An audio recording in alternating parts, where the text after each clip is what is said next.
Today is July 13th, 2011. I'm here to interview Terry Seng. My name is Karen Jungblut, and we are in Los Angeles, California, United States of America. The interview will be in English. Recording.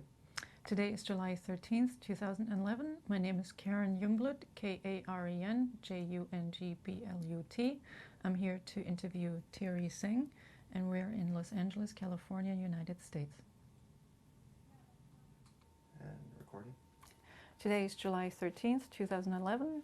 My name is Karen Jungblut, and I'm here to interview Terry Seng about her experience in the Cambodian genocide. Terry, could you state your name first and spell your name, please, for us? Terry Seng, Thearyseng. Do you have, or are you known by any other names? My nickname at home is Asrei. Would you mind spelling it? Asrei. Does it have a meaning?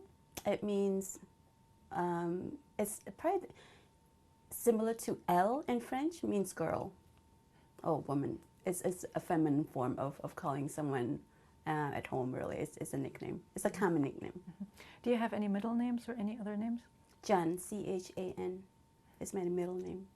Mm-hmm. Your name after birth, or your name after birth, has there any change of names that happened to you? Well, I've taken on my mom's last name because when we escaped from Cambodia to the refugee camp, we were escaping with my maternal relatives. So my father's name, my actual surname is Kao, Kao. But I never really thought about that. I was at one point Terry Kao, but that was as a child, which I was not in part of my consciousness. Huh. Could you tell us when you were born and where you were born? Mm-hmm. I was born in Phnom Penh in most likely January of 1971, but I don't know for sure. So it could be a couple months before, or it could be a couple months after January of 1971, around that time. Why is it not clear to you of when you were born? Can you sort of talk a little about that? Many Cambodians don't know their birthday because the data bank was destroyed, 1. 2, we don't celebrate birthdays.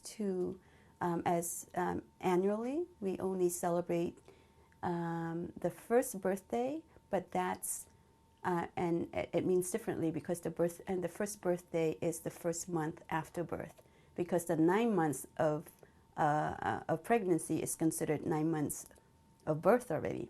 So the only birthday that Cambodians before celebrate is 1 month after birth, and that is considered the first birthday.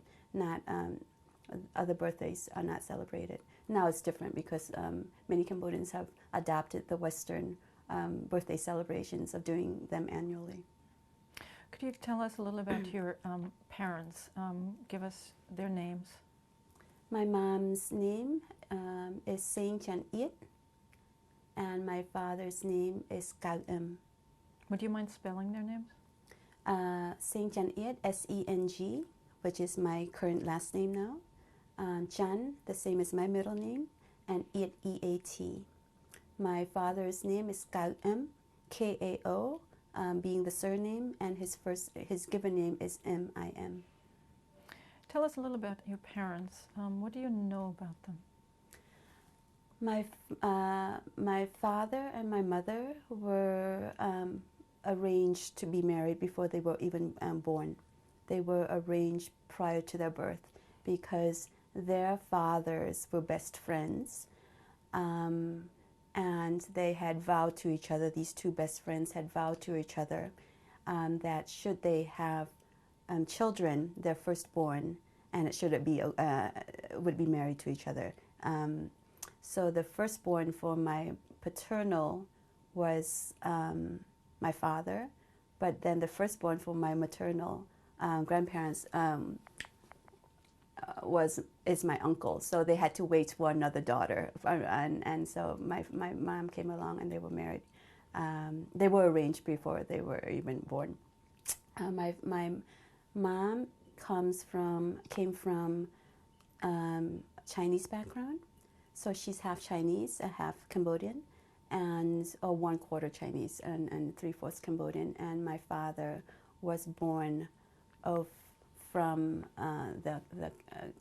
of Cambodian ancestry, very much from the rural area. Always been land owning. I'm coming from a land owning family. Very, very Cambodian in that sense. My personal memory, I don't have really clear personal memories of my father because when he was killed, I was 4 years old. And even then, the 4 years that I had with him on this earth, he was often in the battlefield. So I would only see him periodically, maybe 10 times out of a year. I have more personal memories of my mother because I had a few more years with my mom before she was killed. And also I was a little bit older as well. Can you tell a little about what your father was doing in the battlefield?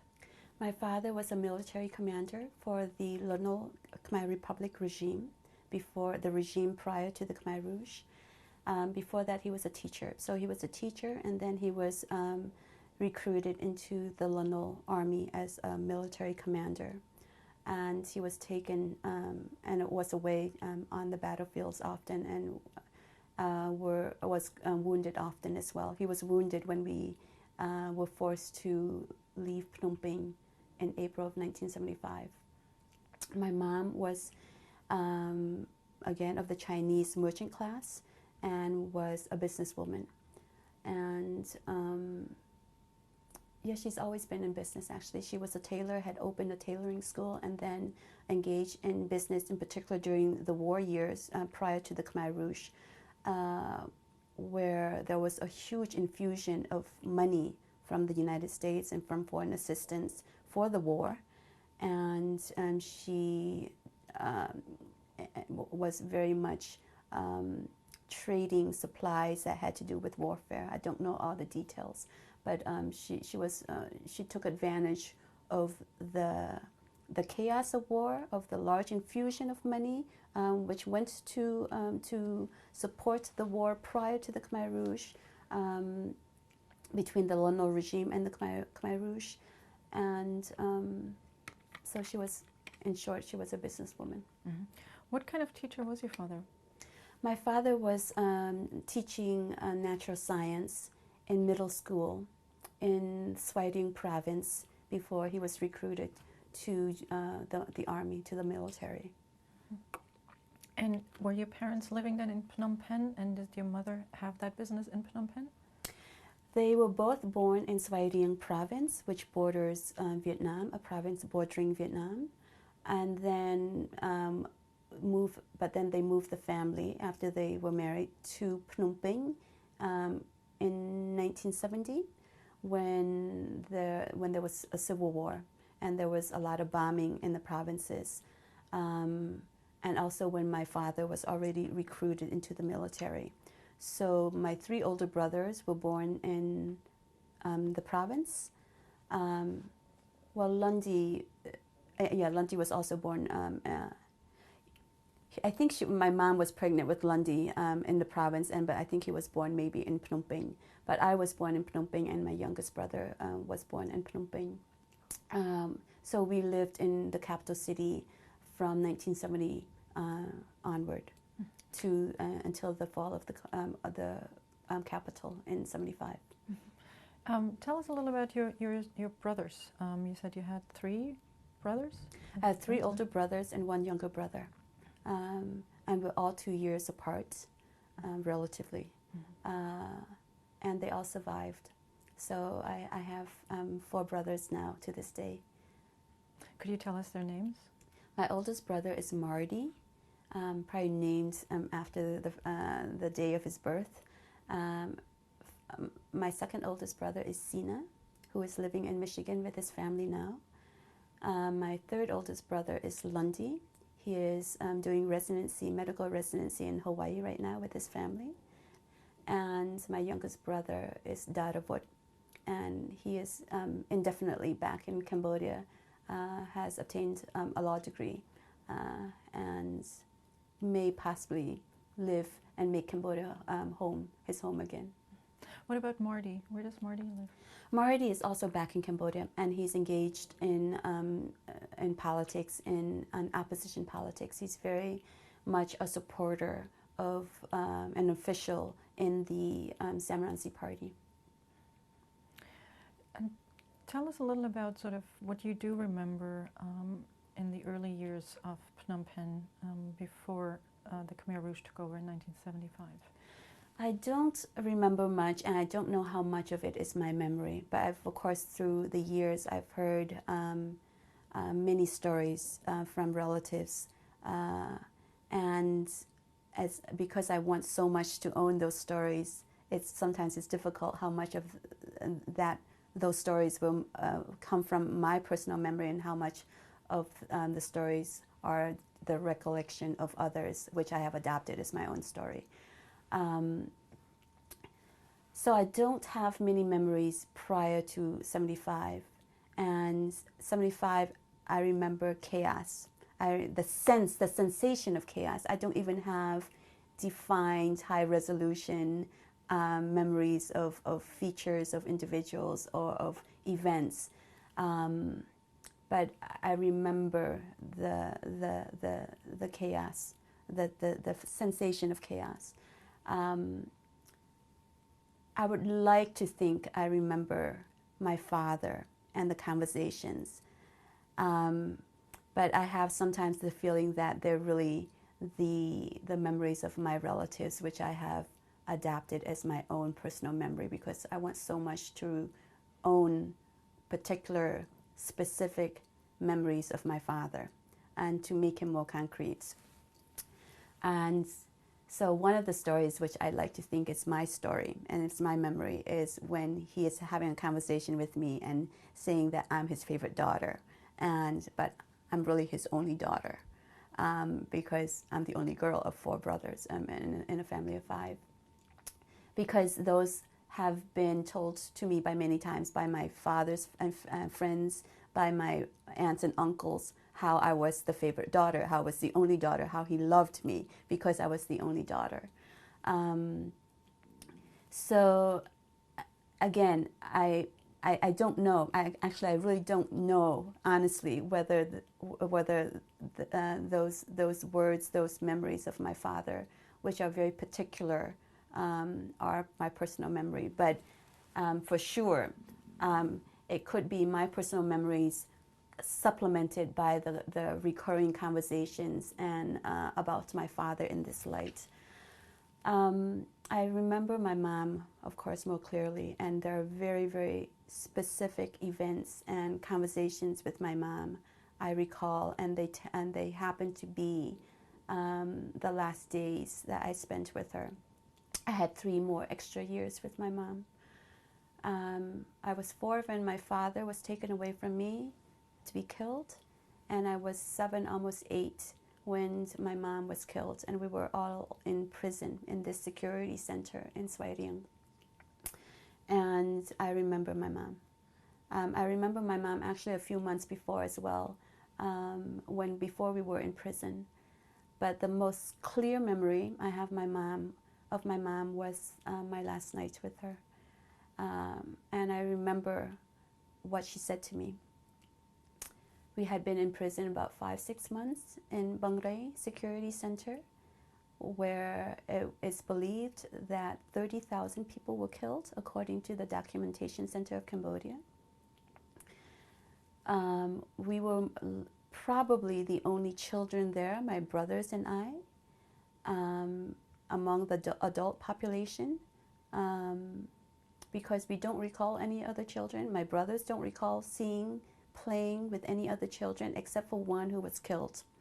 But during the 5-6 months, no one else. So my youngest brother was about 5, I was about 7, 8. Lundi was about 9-10 years old. Sina about 13, 14 years old, and Marty was about 16, 17. So they have strong memories because they're already young adults.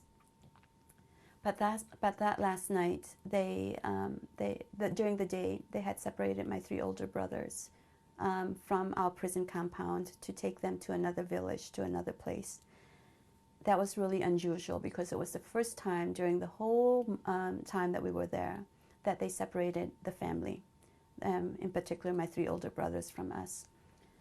My mom probably knew the reason why. She already knew, actually, in hindsight, she knew that she was going to be killed that night. And so the fact that they took the 3 older brothers, she may not know the details, the exact reasons, but she knew something was up. I was clueless. I don't recall having any particular sensations or feelings of that particular day. But only thinking that that's strange. Why are they taking my brothers away from me and that particular day? So that night we were in the prison compound with the other prisoners. And every night they shackled the ankles of the prisoners. Initially they had tried to shackle my ankles, but I was almost 8 years old. I was skin and bone, and my ankle could slip in and out of the manacles of the shackles. So since that was no use, I was given the job of bringing toilet bucket to the other immobile prisoners when they need to use the bathroom at night, because they were not mobile, they were shackled. So that night, 2 or 3 prison guards, I recall, at one point I have written it down somewhere, 2 or 3 prison guards came into the cabin, and I caught their eyes, they caught my eyes, and then they left right away. And that was really strange to me. And it was strange, so strange that I remember turning to my mom and I asked her, "Mom, why were those guards carrying wet robes? And why are they coming back again?" I was thinking they already shackled, they had already shackled the ankles. We already were preparing for bed. Why did they come back the second time? And so I asked her, "Mom, why were those men carrying wet robes?" My mom knew. And she said, "My daughter, go back to sleep." And I did. And those were her last words to me. I woke up the next morning with just my youngest brother in this empty room, in this empty cabin, in this prison compound. Everyone, it was just us. But it was not unusual for me to wake up to an empty room. I had awakened to an empty room before. But I remember very clearly crying with my youngest brother.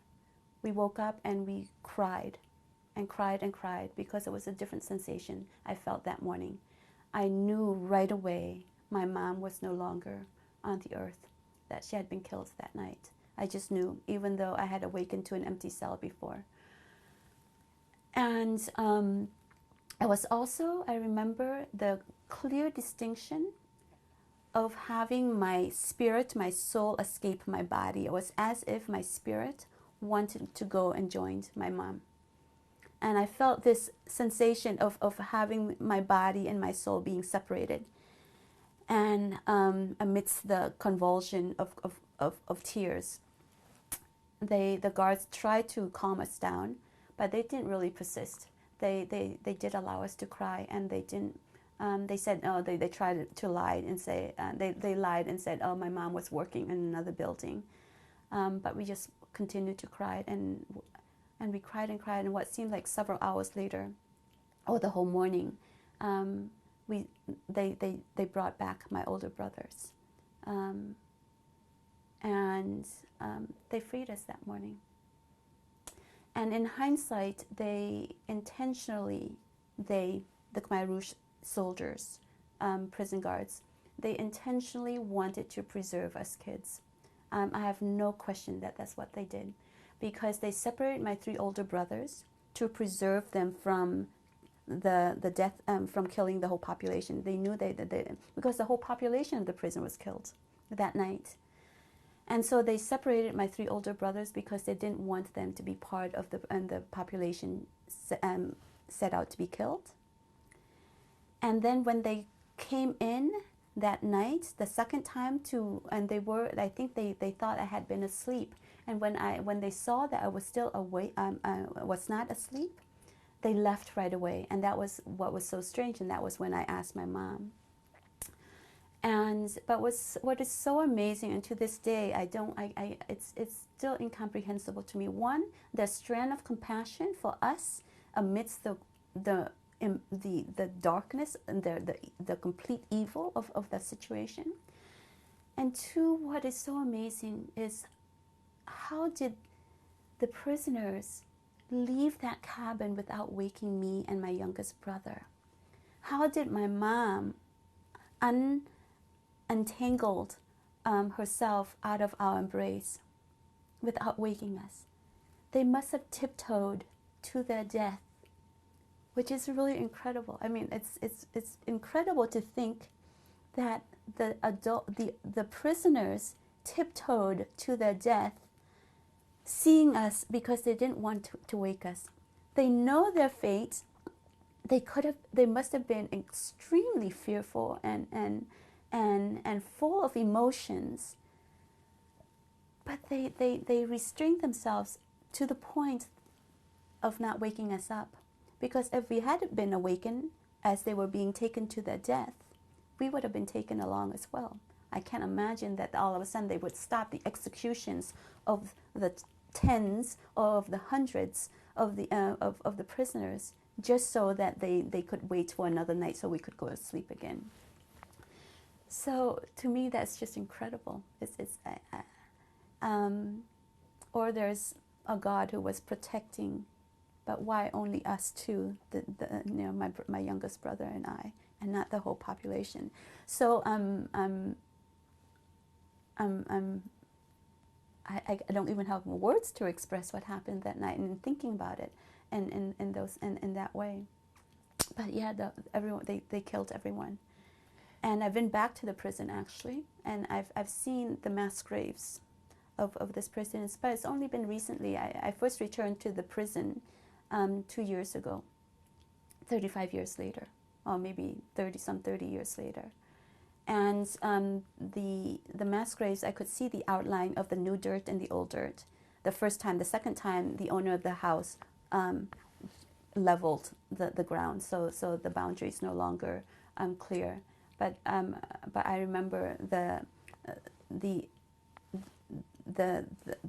old dirt, the suppression of the old dirt and the new dirt. And then, of course, the killings were also done in the fields, in the rice fields. But the mass graves and the concentration of mass graves were in the back yard of the former chief of the prison. And then when I went, and of course the house has been reclaimed by the original owner, who had been there, but he was not the chief. He had been pushed outside of his home, away from his home, and the home were used by the security guards. So we gained our freedom at the price of the life of my mom. You mentioned something about the last night, or the night before the last night of your mother, that you felt like your mother knew something. Oh, she knew. She knew that she was going to be killed. What makes you think that she knew? Like, how did you know, or what makes you say that? She knew because in speaking to my older brothers, she had given away her clothes, whatever little bit that she had, and she had given everything away. So, away to your brother? To the other prisoners. So she didn't know that the whole prison. I mean, she somehow knew that she would be killed, and of course the killing were done in cycle. And not everyone was killed, but when we were killed, and when she was killed, it was the middle of 1978. So there had been skirmishes. This is probably like the second or third skirmish. We were taken to prison during the second skirmish with the Vietnamese military. The Khmer Rouge was at war with Vietnam, and we were living in a province on the border of Vietnam. So we were living in the hot zone between the Khmer Rouge and the war between Vietnam and the Khmer Rouge. And there was, by this time, a lot of paranoia of the Khmer Rouge cadre by the Central Committee. The leadership in Phnom Penh was so paranoid of their own cadre in Svay Rieng province where we were living, because things were unraveling. This is the third year of the regime now, and things were not going well. And there had been, the first purge was in 1977, the middle of 1977. The second purge was of the Eastern Zone. So there were whole villages purged and killed. So when we were taken into prison, we were taken during the second purge, the second waves of because of the paranoia of the leadership in Phnom Penh of their people in Svay Rieng. And the fear and and it was summed up in the way that they describe it, the Khmer Rouge cadre as having Cambodian bodies and Vietnamese heads. And so a lot of Khmer Rouge leadership were killed in To Sleng, were taken to To Sleng to be killed, or they were killed there. And then of course the whole civilian population were killed along with the purges of the Khmer Rouge cadre. So by the time we were in prison, and during the 5-6 months, by the time they killed my mom, it was toward the end of the regime, because a few months later, Vietnam would end the regime with the last invasion, with the last excursion into Cambodia. So that's why. But my mom thought, because by this time there were killings every night, but it was groups of maybe 20 or 30. There would be disappearances. She would be working with someone and one day, and then the next day that person would disappear. So for whatever reasons, she thought that was just another round and not the whole population. But she was killed with the rest of the population. We woke up to an empty compound. There was no one else besides the prison guards, and they freed us. So it was the end of that prison, and according to us, maybe a whole new waves of prisoners came, but we didn't see anyone else except the prison guards. So it wasn't just a group of 30 individuals being killed on a regular basis the way that they had been doing, and so my mom must have thought that she would be part of this group, not understanding that the whole population would be killed. So she gave her whatever property or her pieces of clothing to the other prisoners. And I think my brother also knew. So there must have been conversations that they overheard with the security guards and from the security guards, or there must have been exchanges between them and the security guard. I must have heard something more clearly, but now it was understood that my mom knew, because my brothers knew. They didn't ask many questions. Actually, didn't ask any questions. Why they were being separated from the population and from the family, but my oldest brother said he knew, and two of the older brothers knew. Lundy, I'm not sure what his impressions were about this particular event, but yeah, my mom knew, and that's why she I'm not sure if she knew about my particular fate. And that of what my youngest brother. I don't think she understand the full details of how the nights would unfold, but for sure she knew her own fate. Yeah. I'd like to take you back to 1975 and your impressions or your memories of what was going on and how you experienced it. If you can take us a little through of what was happening in 1975. And my family was already living in Phnom Penh in 1975 when the Khmer Rouge took over and forced all the residents, everyone living in Phnom Penh, about 3 million of us, into the provinces, which was really the beginning of the Khmer Rouge reign. My father had been airlifted back to Phnom Penh because he had been wounded on the battlefield, and for many months he couldn't move because the Khmer Rouge had surrounded his battalion. So he had to be airlifted a few days before the fall of Phnom Penh. So he was with us, but he was wounded. He had lost his left eye, and he had been hospitalized. But then my mom didn't want him to stay in the hospital. She knew that something was up. That it was more intense. The battles were more intense. The bombings were more intense than normal, and she just physically wanted her husband to be with the rest of the family. So we were with my maternal relatives, with my mom's parents and her sisters. All her brothers had already went to the United States and to France to study, and they were given asylum when Phnom Penh fell. So we were with my mom's sisters and my mom's parents, and my brothers and my wounded father when Phnom Penh fell on April 17, 1975. And I remember just a lot of chaos. I don't remember clearly the details, but I just remember a lot of chaos.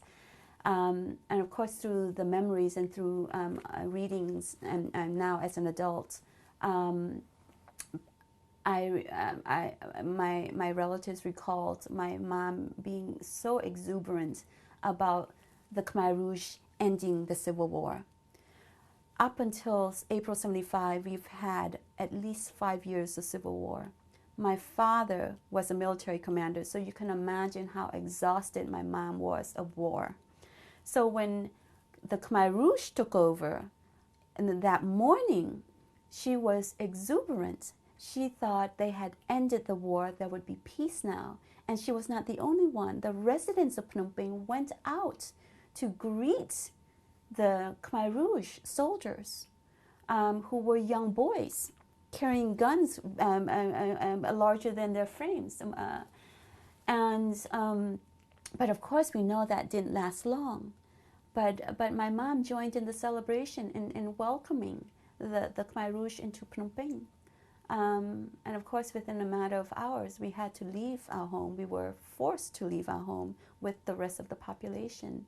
And we left with the family, with my extended family on my mom's side, with a lot of chaos, with my father wounded, with my brother who was only 2.5 years old, and with my older brothers. Do you have actual memories of that day? I mean, do you remember leaving?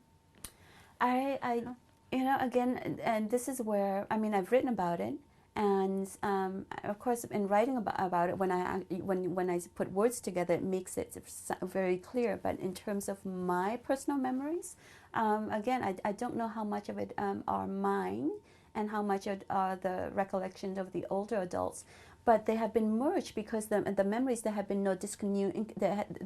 And the memories have been continuous, but the recollection of it, the percentage of the recollections have changed over the years. At one point, I owned all those memories 100%. But through the years now, 30-some years later, 35 years later, I can't say, and my memories, which were very crystal clear at one point, have been supplemented by the recollections of others, and of course have waned and have faded through the years. But I've gained more knowledge of that experience. So I've learned more. I've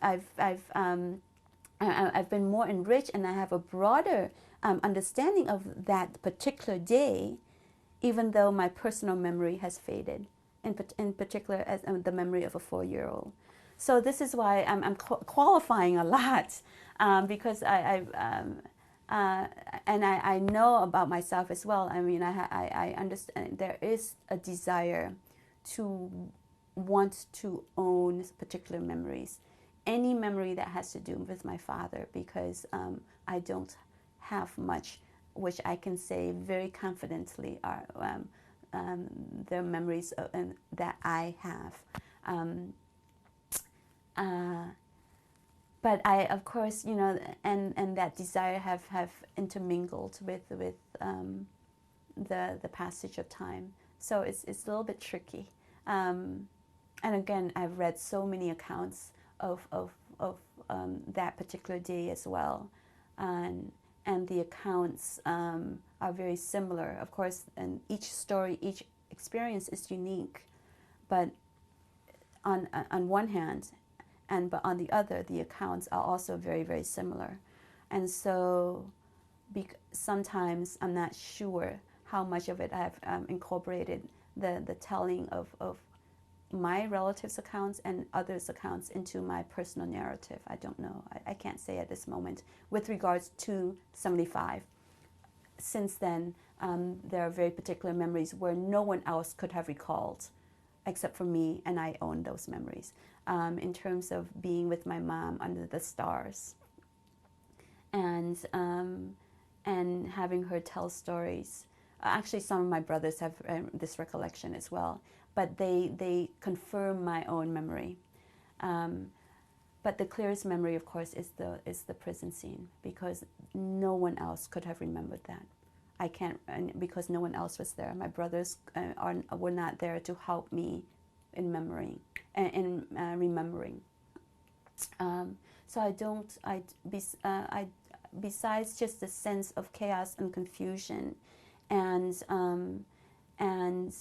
really wanting to be close. I mean, being close to family. I don't have concrete memories. I've written about it, but I don't have concrete memories. Where were you taken to? We left to Swairing. We went on the major roads. We were living near Monivong Boulevard near Wat Gaw, across from Wat Gaw. And we took the main roads in south to go to Route 1, which would take us to Swairing. So we didn't go. It would take us till November to reach Swairing Province, which is 90 miles from the capital city. And because we stayed for some weeks in another temple just outside of Phnom Penh, and that was where they took my father. My father escaped with us. We thought that we would be returning back to our home in Phnom Penh. Of course, that was not to be. And we waited indefinitely at this temple, in this pagoda, on the outskirts of Phnom Penh until we ran out of supplies. And that was when my father, out of curiosity, wanted to return to Phnom Penh. And there was also a public announcement recruiting the former soldiers and loyal civil servants to go back to Phnom Penh. And he went on. He responded to that call along with the other men. The other person who was with us, but I didn't know about until later, was Sin Sisamut, who is a very, very famous Cambodian singer. He's likened to the Elvis Presley of Cambodia. He stayed at this particular pagoda with us, but of course there were thousands of families, and we were fortunate to find shelter. But the others who came later were living on the temple grounds with no shelter. And in April, it's also at the beginning of the rainy season. And so there were thousands. So we didn't know. I don't recall any of my relatives speaking about Sin Sisamut, because if they had met him on the grounds, they would have remembered him. But I know through other independent account that he was there. So it only gave and the impression that there was the grounds were crowded. I knew it was crowded, but crowded to the degree that my relatives, my older relatives, didn't even remember Sin Sisamut being there. And we were there long enough that our time would have overlapped with his time. And there were many people. Already the killings had started then of the people on the grounds, and then they were also they were dying like flies due to the lack of food and the really unsanitary living conditions there. The overcrowdedness, the lack of food, and then the lack of bathrooms. People there were no toilets, there were no outhouses. So the combination of living, and then of course with the flooding and the monsoonal rain as well. Do you recall any conversations later? Because your memories themselves are probably not there about the Khmer Rouge, because you said your father went for the call and believed whatever was said, that he can go back and it'll be okay, kind of. Does it mean that at the time, even sort of with the evacuation and already seeing death, there was still a belief in the Khmer Rouge? We didn't know who the Khmer Rouge was. The Khmer Rouge, there was much confusion, there was much chaos, and with limited information to help us understand the situation, or us, the adults. I mean, I was still 4 or 5. There were a few pieces of information coming through the radio for those who had radios and had the who secretly listened to the radio broadcast. But we were completely living in the dark. There was fear, but we had known fear before because we had known warfare before. And so this was just a continuation of a lot of turmoil. We tend to think that the violence and the confusion started on April 75, but we had confusion, we had violence before already.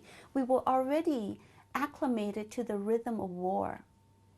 And for the relatives, for the adults, and so this is why we can only understand the psychology of the population in light of what they had experienced for the last 5-6 years. First, the bombings by the United States and the upheaval in the countryside, and then the constant bombings on Phnom Penh itself, the capital itself, prior to 75. So when 75 came and the Khmer Rouge came and pushed us out, it was just another upheaval. And that wasn't a drastic change because we were already acclimated to upheaval. And that's why, and we're not a population who had been raised or brought up to question authority. We had questions, but we kept it inside. And so in this regard, it's not surprising. So we had, before there was upheaval, at least the population had access to information. Now there's another upheaval, and with much confusion and with no understanding who is in charge of the country. We know that ANCA, the organization which the Khmer Rouge called itself, but there was no particular face attached to ANCA. It was this omnipotent, omniscient, all-knowing ANCA institution or whatever. We were kept in the dark. So and we know in hindsight as well that Pol Pot, the leader of the Khmer Rouge, didn't reveal himself to the population or to the outside world until 1977, 1978. September of 77. And he revealed himself not in the country, he revealed himself as the leader of this ANCA, of the Khmer Rouge revolution in China, to Mao Zedong and to the Chinese leadership, when they welcomed him in this extraordinary extravagance and reception. And so you can imagine, for the first 3 years of the 4-year reign of the Khmer Rouge, we were kept in complete darkness without any understanding of the names of the leaders of this new regime under which we live. And also, it was another, of course, to a more intense degree, another upheaval in a continuum of much upheaval and confusion and warfare. And so that's why it's not surprising that the relatives, of course, we were always curious and wanted to understand, but fear was ever present, and now, and also with we were living in limited with no information now. So my father's curiosity in wanting to go back was very natural. It was either to continue to stay in this very in the present suffering, or to return. And then also we were running out of food stuff as well. We only packed for 3 days. We were promised that we would be returning back to our home after 3 days. But we had been staying there for weeks now. We're running out of food. We're running out of supplies. And so it was not unusual that the men went and heeded the call, which ultimately led to their death. They were taken to be executed. Yeah, so in that regard, I don't think it was unusual, or it was strange that he returned, or he heeded the call to and basically walked into the trap. But there were no other options anyway. It was stay and died slowly in the pagoda, or be a little bit more proactive by trying to get information. Do you remember then, or do you understand then, leaving the pagoda, why your family then went and left the pagoda and went further? We wanted to continue there. We wanted to continue staying, but then we had heard pieces of information that if we continued on to Nhat Luang, which is the ferry crossing town, to Svay Rieng, it's probably midway between Phnom Penh and Svay Rieng, that there were a lot of killings there. So we knew that we didn't want to continue on that path. And plus, we didn't want to we didn't want to move anywhere else, because we were still waiting to return home to Phnom Penh, which was maybe about 15 miles away where we were, the pagoda where we were. But then we were forced into a decision. It was either go to Nhat Luang with the rest of the population, or be killed, basically. And we were informed by a former by a Khmer Rouge security guard who knew my mom. He had seen my mom with my father on the battlefield, and for whatever reason, he really liked my father. He said that my father had shown compassion to his soldiers, and he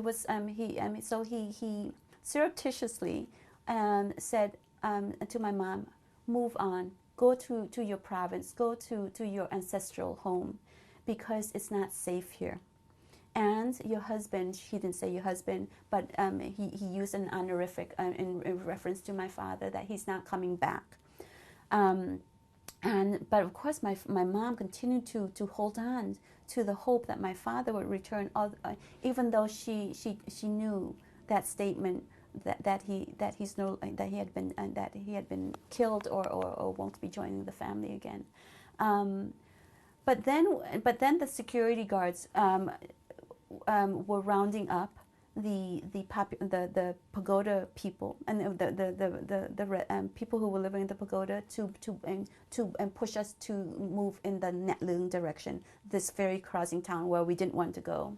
And so at the first opportunity, we escaped the pagoda via the river. And it's a pagoda on the banks of the Mekong River. And we crossed the Mekong, but it was a wide part of the river, because it's the monsoon season, and the water level has risen, and so and no one knew how to swim in my family except for my grandfather, my mom's father.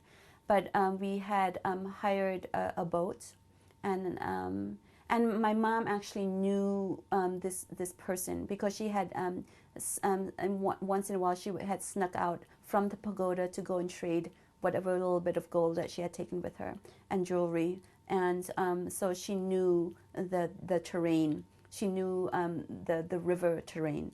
And so we escaped via the river and crossed the river to the other province of Prey Veng. So we traveled to Svay Rieng via Prey Veng. You mentioned sometimes being able to sneak out of the pagoda. Does it mean you were surrounded by Khmer Rouge guards? There was Khmer Rouge soldiers and guards there, but there were so many people there.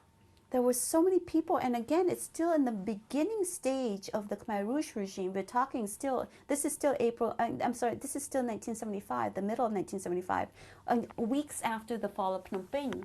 And the Khmer Rouge themselves, there were also factions within the Khmer Rouge. The Khmer Rouge on the eastern side from the province were different than the Khmer Rouge from the southwest side. The Damok clan were different than the Khmer Rouge from another region. And so, and initially in the beginning weeks, in the first few weeks of the fall of Phnom Penh and the reign of the Khmer Rouge, they themselves, some of the cadres, they themselves did not know fully the policy. They didn't, and not all of them knew the reasons for the evacuation or the duration for the evacuation. So even among the rank and file of the Khmer Rouge, there was chaos because the information was kept really within the central committee of the Khmer Rouge leadership.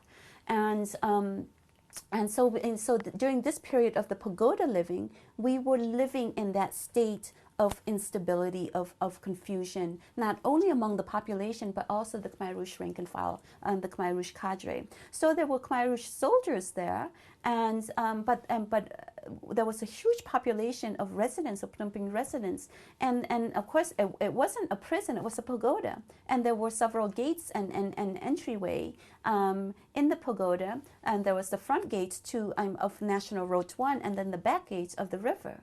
And so we escaped via the river, and there were many. My mom's sister actually had fallen so ill that she all her hair fell out, and so my mom had to put her in a wheelbarrow and look for medicine in the outside of the pagoda compound in the surrounding community.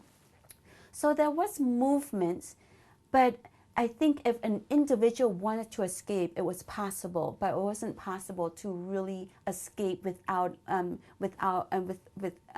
cover and for a whole family. And of course, when we're talking about a family, Cambodian family, we're talking more than the nucleus family of 5 or 10 individuals, but 15 to 20 individuals. The family includes the extended family, and that was our situation. We were with my mom's sisters. We were with my mom's parents. So when we escaped as a family unit of my 4 brothers, my mom, because my father was no longer with us, my grandparents, and 3 of my mom's sisters. Do you remember the names of your mom's sisters? Yes, the family that was with you? Who was killed as a newlywed. Ree, who is here, living here now, alive, and is living here in California. And Ray, but she has changed her name to Renee now, who is also alive and living here in Southern California. So we were with, so among my mom's 3 sisters, Ia was killed. She was killed with her 1-month-old husband. They were newlyweds. The husband was given the choice to live, actually. They only wanted to kill my aunts in this village. They were killing everyone in the village, but they really liked my uncle, my aunt's new husband. They really liked him, and they wanted him to live. They said he had the choice to live, but he chose to die with his wife. And they were died hugging each other. Is how the story filtered back to us. So he died with my aunts. Do you know the year? I need to go back because of course I've written about this, but I haven't written my book in a long time, so I don't know the year. I believe it was 1977, but I'm not clear about that. I have it somewhere. I've written it down somewhere. They were married in a mass wedding. They were married. Two of my mom's sisters were married in a mass wedding. I think there were 37 couples who were married, and they were married in my village. So my mom got to witness the wedding, and I heard from the adult relatives that she cried and cried and cried because there was such a contrast to her wedding, which was. There was a lot of pomp and circumstance, and it was of a different era. And then all of a sudden, now she's witnessing the wedding of her sisters in this mass ceremony um, during the genocide. But she witnessed it because the wedding took place in the dining hall, which was the school that had been turned into a communal dining hall in our village of Jensa. Yeah. Yeah, but yeah, it's interesting because I haven't. Normally, when I speak about my experience, I speak about my mom, the loss of my mom, the loss of my father, but less of my aunt Yip and her husband, Wayne, which means long because he was really tall. And I heard that he had such a personality where everyone liked him. He was hardworking. He was really handsome, and he was tall for a Cambodian, so he stuck out, and he was given the option to live. There has been no other narrative than this one. So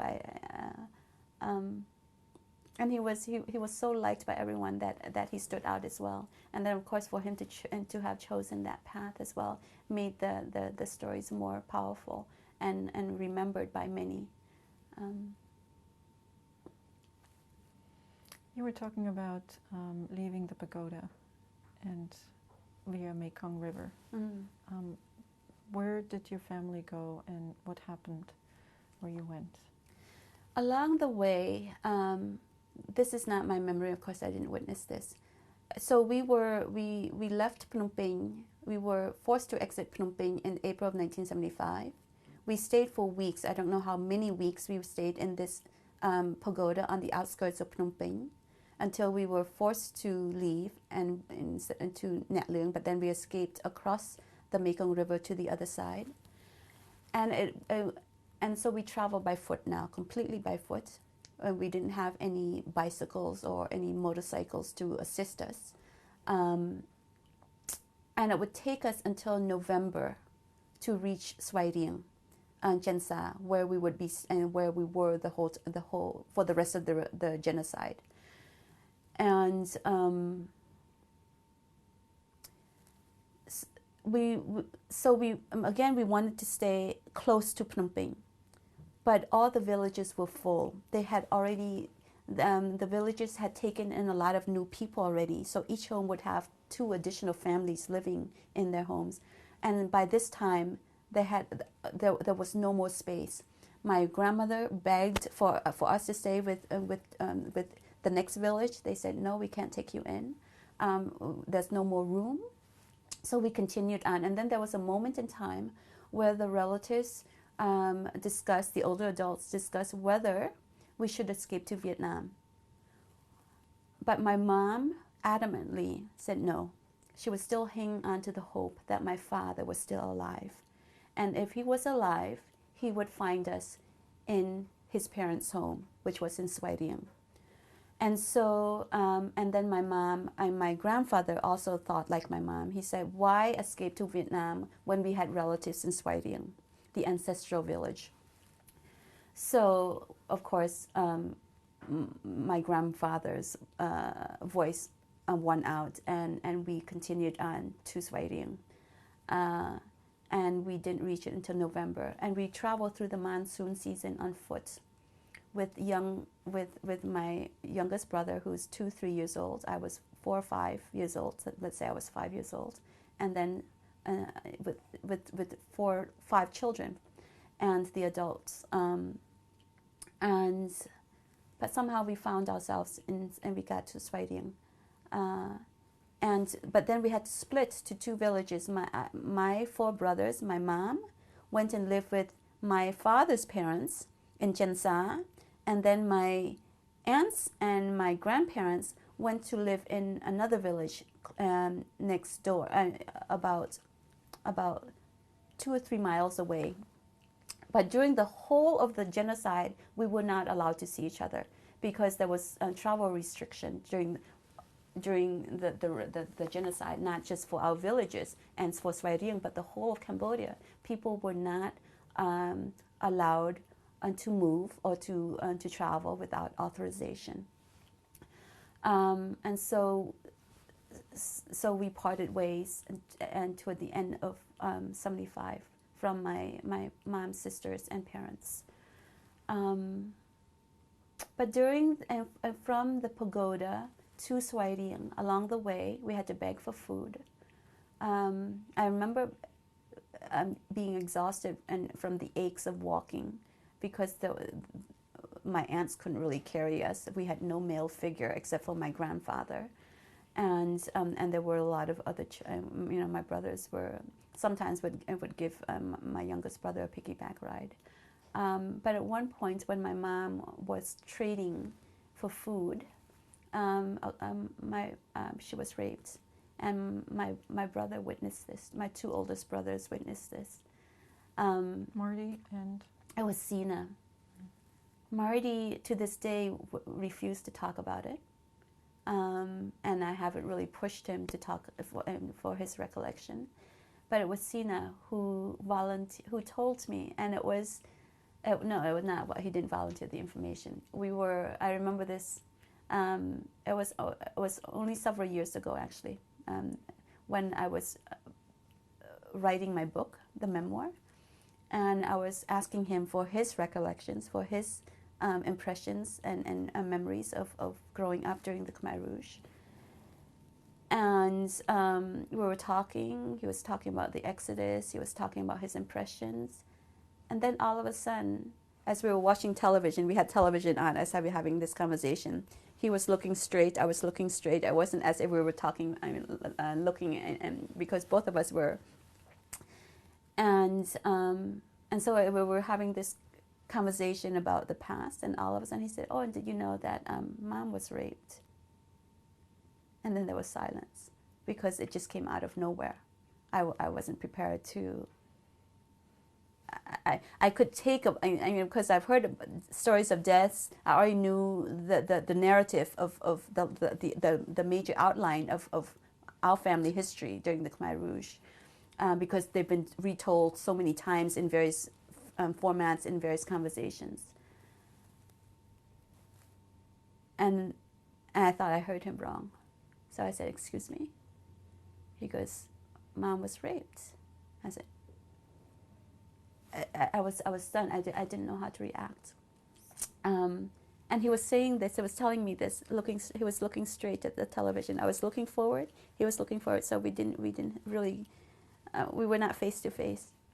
And I think he would not have been able to tell me, actually, if we had been face to face.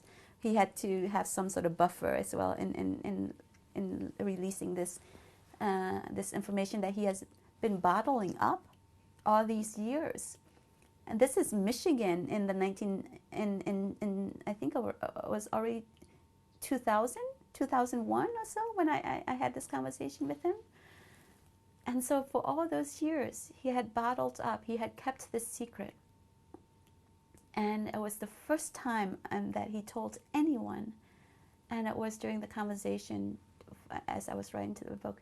And I think it was also a release for him, actually. And then, of course, I wrote about it in the book, in the memoir. My aunt was furious. My aunt, my mom's sister, was furious. She couldn't understand why I wrote about it. And of course, for me, I understand why she was angry. Her reaction is the common reaction, of course, not just among the Cambodians who have been raped, but among any others in any other society. So I knew that it would elicit a reaction. But of course, I wrote about it because I don't believe in this mentality that the victim should be held responsible for the rape. And when we react that way, that's what we implicitly are saying. We attach shame to the victim when the victim is a victim. And so that was the first reason. I wanted to counter the common mentality. And it wasn't, of course, to dishonor my mom the way that my aunt thought I was doing. but it was to honor her. And also actually to broach the topic for other victims. Because, I mean, she lived through this without, my mom lived through it. This happened in 75. So I lived with her with this crime that was perpetrated on her, but no one knew about it. She didn't, the other relatives didn't, maybe my aunt may have known, I'm not sure. To this day, I can't broach the topic. I can't address this topic. I think that it's still too sensitive for. And so of course they denied, but it wasn't a very strong denial. That's why it made me think that my aunts, her two sisters knew about it as well. Of course, my oldest brother knew about it because he was there.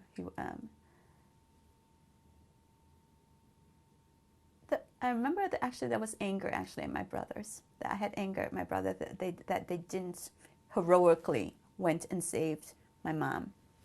Why didn't they intervene?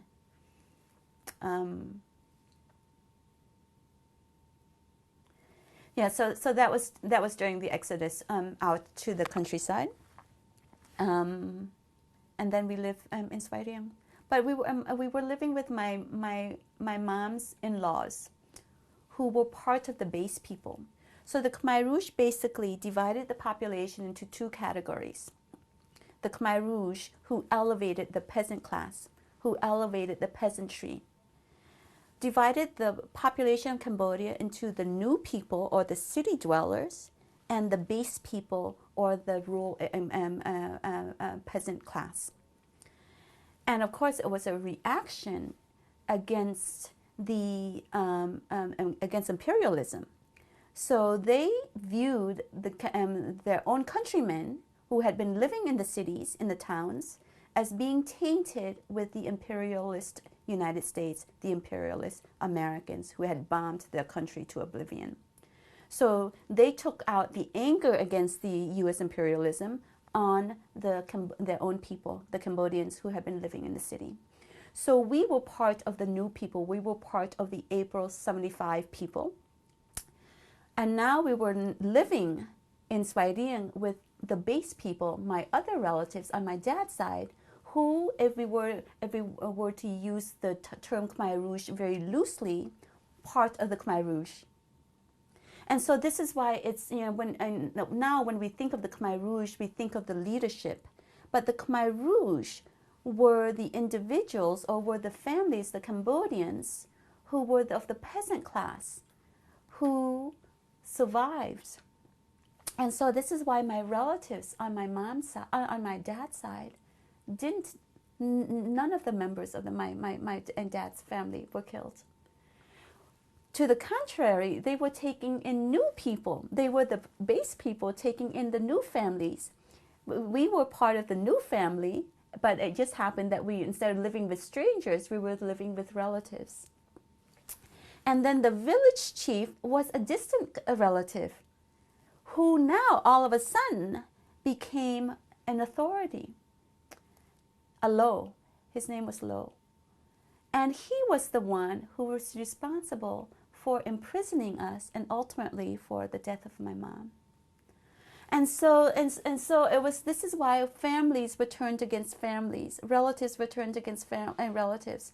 But we were given a buffer because we were living with a very prominent base family, who were part of the Khmer Rouge network, who were part of the now elevated peasant class. But it wasn't a buffer strong enough to, of course, preserve the life of my mom, because a Lo, a distant relative, was the authority now, and he imprisoned, he put us in prison. And normally during that time, when the base people were also put in prison, but they were never killed. So a Lo, who was, so my father's relatives were very prominent in this village. They lived there for generations. They owned hectares of land. In this region, they were considered wealthy. Of course, in the larger picture, they were still very extremely poor, living in this rural village of Cambodia, in this rural province of Cambodia. But in their society, they were prominent. Alo had always been envious and jealous of my mom, of my dad's family, because the fact that we were wealthy in the area, in his neighborhood, in his region. And now he's the society has been turned upside down. He is now in authority, and he was exacting revenge. He was given the broader policy to kill with impunity, but then the motives for the killing were very personal to him. And the Khmer Rouge, the killings, that's why 2 million people were killed, not out of pure policy, not at the direct direction of Nonchir, Ieng Sary, Khieu Samphan, the senior Khmer Rouge leaders. But the senior Khmer Rouge leaders are responsible in setting the policy where death was the norm. And then the individuals on the ground, the leadership at the village level, at the district level, now have the authority to kill, but with the motivations not necessarily at the policy level, and not for policy reason, but for personal reasons.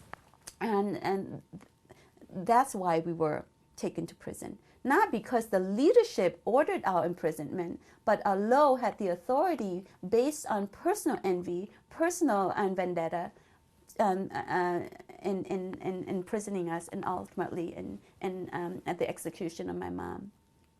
But we were given a buffer, so we weren't.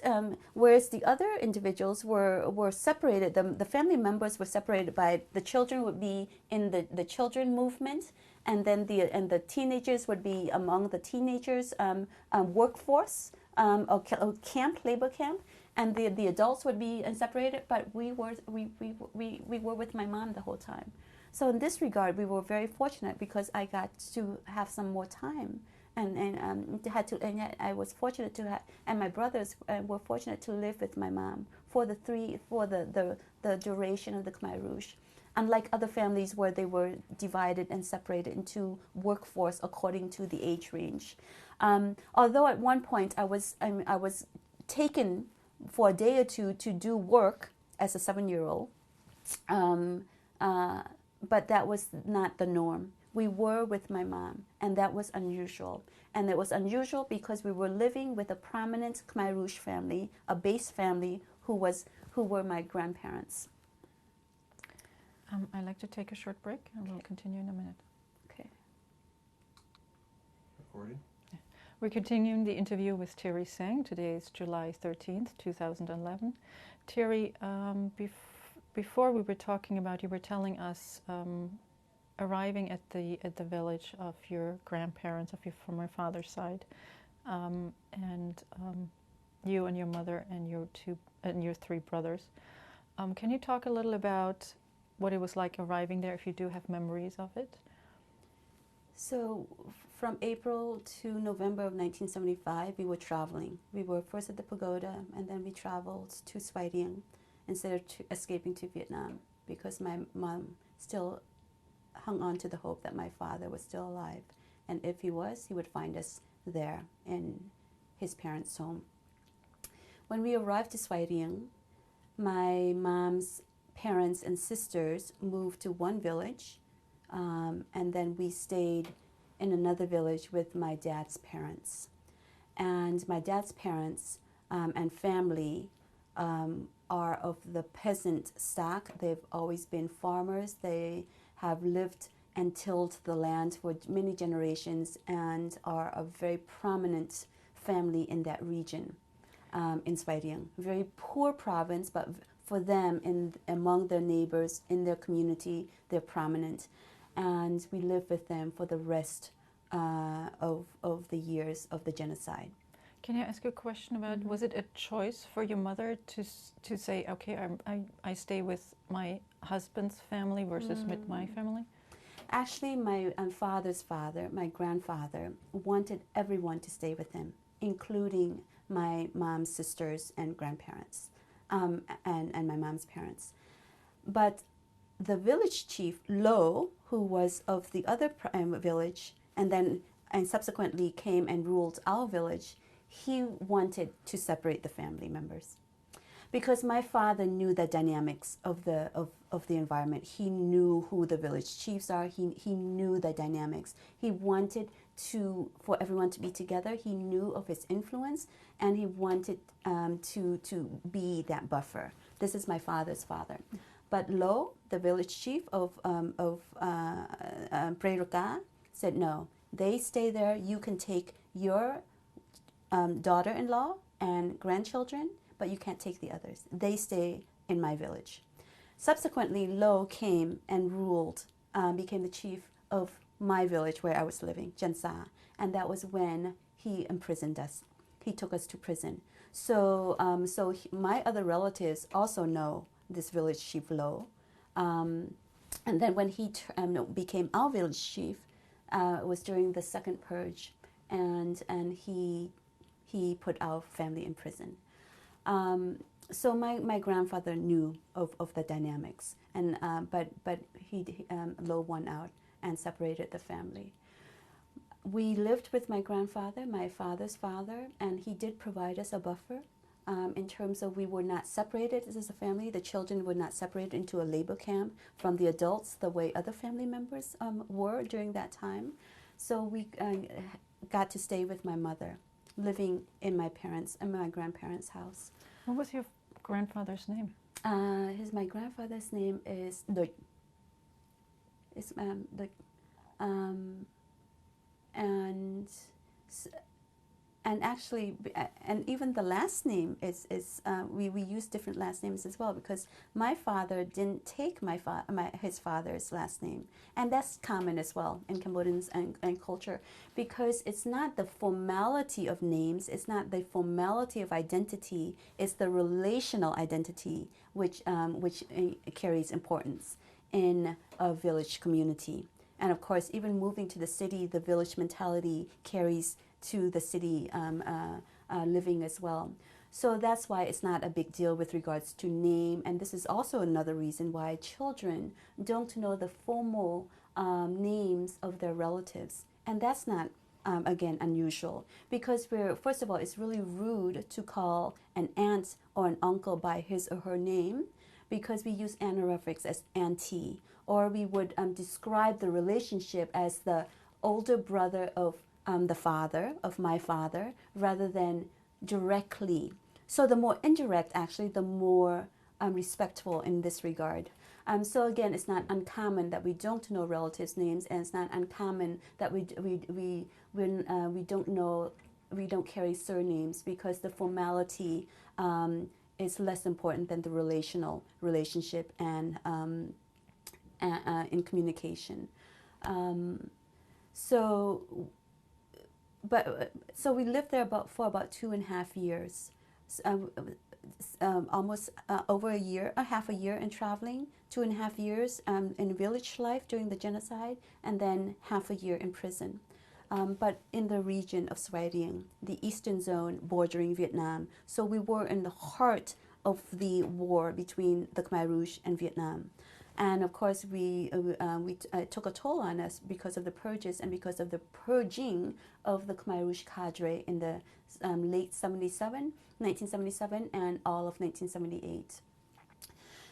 Nonetheless, we were given a buffer. It wasn't a buffer that protected us completely, because we were put in prison. My mom was ultimately executed and killed, but we retained our family unit.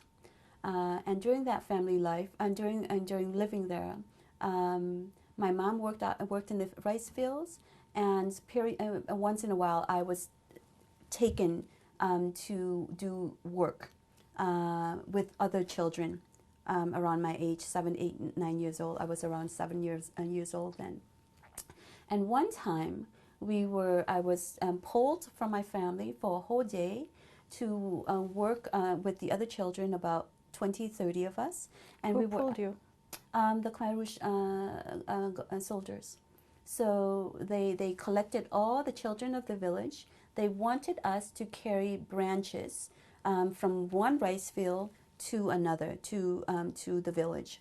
and the branches were soaked in mud and to create building materials. They were building materials for thatch roofs and all of that. So the branches were soaked in mud, and we had to carry. Of course, they're heavy, they're wet, then they're soaked in mud, so they were really heavy. So all day we went back and forth carrying these mud soaked branches, palm fronds really, to the village. And at the end of the day, when we were done with our work, they washed us. And when the Khmer Rouge guy who was pouring water and washing me and of all the dirt and the grime from the day, I was about 7 years old. It's not unusual for Cambodian men to keep their fingernail really long. He poked my eye, and he wanted to blind me, and he almost succeeded. And to this day, you can see this fingernail. You can see the mark on my right eye. And of course, it didn't. He missed my eyeball, but my eye bloated and became to the size of a baseball. And for over a month, my mom thought I was blind, that I had been blinded for life. But she would try to grind and mix herbs to cool down the injury. And after a month's time, we saw that my eye was not lost. But to this day, the mark is still here. So it was a really, really deep mark. And to you, he was doing it on purpose? Of course, at that moment in time, I was 7 years old. I don't know all the politics, but in hindsight, I heard enough conversations among the older adults to say that he did it on purpose. And part of it, in hindsight, it does make sense. The whole, I think there's a lot of envy in terms of here is a child from the city. I probably still had fairer skin than the rest of the children of the village.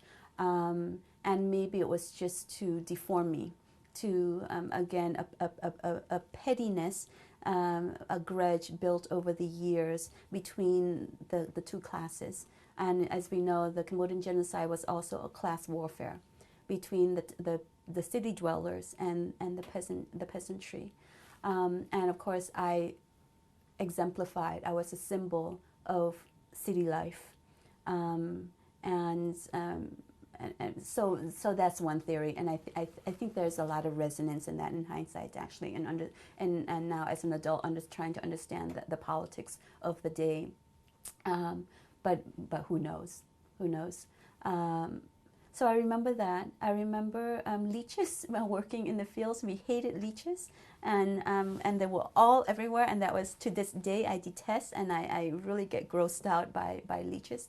It was really common for them just to crawl all over you. And whenever there's a body of water, of course, we were living in rice fields surrounded. Rice field is a part of village life, and they're everywhere. And I think to this day, I'm still really, it creeps me out. We have water buffaloes. I remember being, falling off a water buffalo. We had a dog as well. And it was known as my brother Lundy's dog. We call it Lundy's dog, even though it was a family dog, because he was the most attached to it. And one day, the Khmer Rouge soldiers killed the dog. And Lundy just cried and cried and cried. And he was so heartbroken that his dog was killed, and it was killed for meat. But then the consolation was that we could eat the meat as well. And of course, we did partake in eating the family dog's meat, because we haven't had meat all those months, all those years living during the genocide. And hunger pangs were very also a memory that is very sharp with me. And now when I go a day without, or when I feel really hungry now, it makes me think. It reminds me of what it means, of that sensation. I can describe it. Or I can talk about hunger pangs or being hungry, but I'm given a real sensation now if I go, for a period of time. And again, actually, being back in Cambodia, there have been moments like that where different sensations which have been dormant are triggered through an experience or through a sensation or encountering something not in my day-to-day living in the city, but through visits to the provinces. So hunger pains, the leeches, the falling off of the water buffalo. Was the falling off the water buffalo part of sort of playing, or I was playing? I was playing, and again, this is part of we're reminded of the buffer because the other children didn't have this freedom that we have. My older brothers were asked to be recruited or had been recruited, and they could say no. They had the option to say no and to be a Khmer Rouge soldier because they were of that age where even though they were not adults, they were 11, 13, and 15-year-old, but they were recruitment age. But they had the option of saying no, and they did. Because of your grandfather? Because we were living with my grandfather. We were fortunate that we were with the family, and that was unusual. I remember the rice fields. I remember the frogs and the rice fields and the small fishes. And so to this day, many Cambodians romanticize about the natural beauty of Cambodia. Whenever the first image that that I had of Cambodia when now, of course, I'm living there now, so the newness of it has been lost. But in returning to Cambodia, the natural beauty of the land, because we were living out in nature. It was the murder and the executions and the blood were man-made against the background of this immense beauty. And there are, of course, seasons in Cambodia where it's just really exquisite. The fresh green, the water, the clear sky, the openness. And many Cambodians, when they came to the United States, they were living in poverty, in small enclosed environments, in cities and towns, so there's a yearning actually for the beauty, the natural beauty of Cambodia amidst the experience. But I remember just the scene, and there's one particular scene that I recall vividly, and that's the perspective standing in the background of my father and my grandfather's house and looking out, and it's just sea of green and open sky. And I remember snapping a photo of that right away in 1995 because it was as if an imprint of that. Well, because it hasn't changed, the scene hadn't changed. There had been no new developments to mar that image. So when I encountered the image again and visiting it for the first time in 1995, it was as if there was a wrinkle in time, and it was exactly how I remembered it. The image from my childhood years, even though many years have passed since then. In terms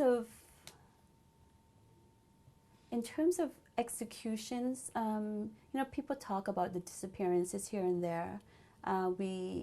There was one comic moment when they had spies sent to our homes, and we knew this, or I was made aware as a child of this when. No, actually not then, but when my youngest brother had to go to the bathroom at night, and of course there's an outhouse, but instead of going to the outhouse being a toddler, he just went from the upstore and second floor and just peed onto the ground. And after the war, the guy told us the story that he was eavesdropping and he was peed on by my brother, and that's how we knew. But it was there was the sense that we were being eavesdropped, and so there was no conversation. So I grew up, and this is why I had to relearn Cambodian all over again, because even though I grew up and lived there until the age of 8 in Cambodia, from birth until 8, through the Khmer Rouge, and before the Khmer Rouge years, through the Khmer Rouge years, and then 1 year before becoming a refugee, I didn't develop the language skills. My Cambodian language skills were stunted because I couldn't communicate. But I remember learning the few vocabulary which I picked up as and practicing it in the open fields back at home, and also when we were in prison. Because when I was in prison, I was helping my mom with the cooking, but I also had the job of picking up animal manure, cow manure, water buffalo manure, out in the open field among the graveyards, among the mass graves. And being the only person, the only girl, I had no, and not having anyone else, and this was the time where I could freely and privately practice my vocabulary, saying it out loud, and trying to form the words. And that happened at home as well, in my grandparents' home as well. So those are scattered images. I mean, they don't fit into any larger national or family history, but they're very specific images and impressions, which are mine. Yeah. You mentioned the village chief Lo before. Can you talk a little about him and what the interactions were with your family? We call him alo, and when we use that in relation to a male means contemptible, and he was definitely contemptible to us. He was first the village chief of Breiraka, where my mom's sisters and parents were living, and then he became the village chief of my village, Jensa. And it was during that time that he arrested us and had us put in prison. But he was a distant relative. He was a distant, I don't know the exact relation. And now it is believed that he's dead. He's no longer alive. But the understanding is that he's always held a grudge of my mom and dad and our family, because we were from the city. But also I think there's family dynamics of jealousy, of a lot of pettiness with my father's relatives as well, because they were a lot more wealthy than his family. But he and village chiefs and district chiefs held a lot of power during the Khmer Rouge years. They this is the execution level now. The executions were done at their level, by their authority, and so he had tremendous power, and of course it was during a period where the norm was to kill. And to execute, and that was the policy of the day, and he did it freely, and it didn't have to be, it didn't have to have rhyme or reason. It was at his discretion solely. Do you remember, you were talking about the killing and that it was around, do you remember being confronted with it before you were taken to the prison? That day, I was at home with my youngest brother, with my mom, and my three older brothers were tending water buffaloes. That's what they do during the daytime with a few Khmer Rouge guards. And that day, in the late afternoon, already there was tension in the house. My mom was crying. My aunts were crying. My grandmother, there was a lot of conversations and cacophony, because they've been told the news that we would be arrested, and of course the understanding is that we would be killed that night. And then my brothers came back that evening, and right away, even before they enter the house, and there's a long pathway from the main and from the village road and into the house. Right away, when the brothers, my three older brothers, saw the gathering and saw the Khmer Rouge soldiers, they knew. Without any literal communication, they saw the scene and they understood that we were being taken to be executed. And my Lundy right away jumped off his water buffalo and ran and hid, and shrieked, "I don't want to die." The other brothers knew, and they came, and we were told that we would be taken and would be arrested. And so after what seems like several hours, I don't know how many hours before, they physically tied up my mom in this manner. And that was the usual way that they tied up the relatives, the adults. And they tied up my father's father. He was also arrested with us. And And but the five of us, the children, were free. I don't think my older brothers were tied up. And they led us from the home on the main road, village road, which is just one, basically, a dirt road running through the village. Led us away from the village, across town, and everyone saw us. And there was already dark. So there was this silhouette of 2 or 3 Khmer Rouge soldiers, 2 up front, 1 in the back, leading this family and into nowhere, into the darkness.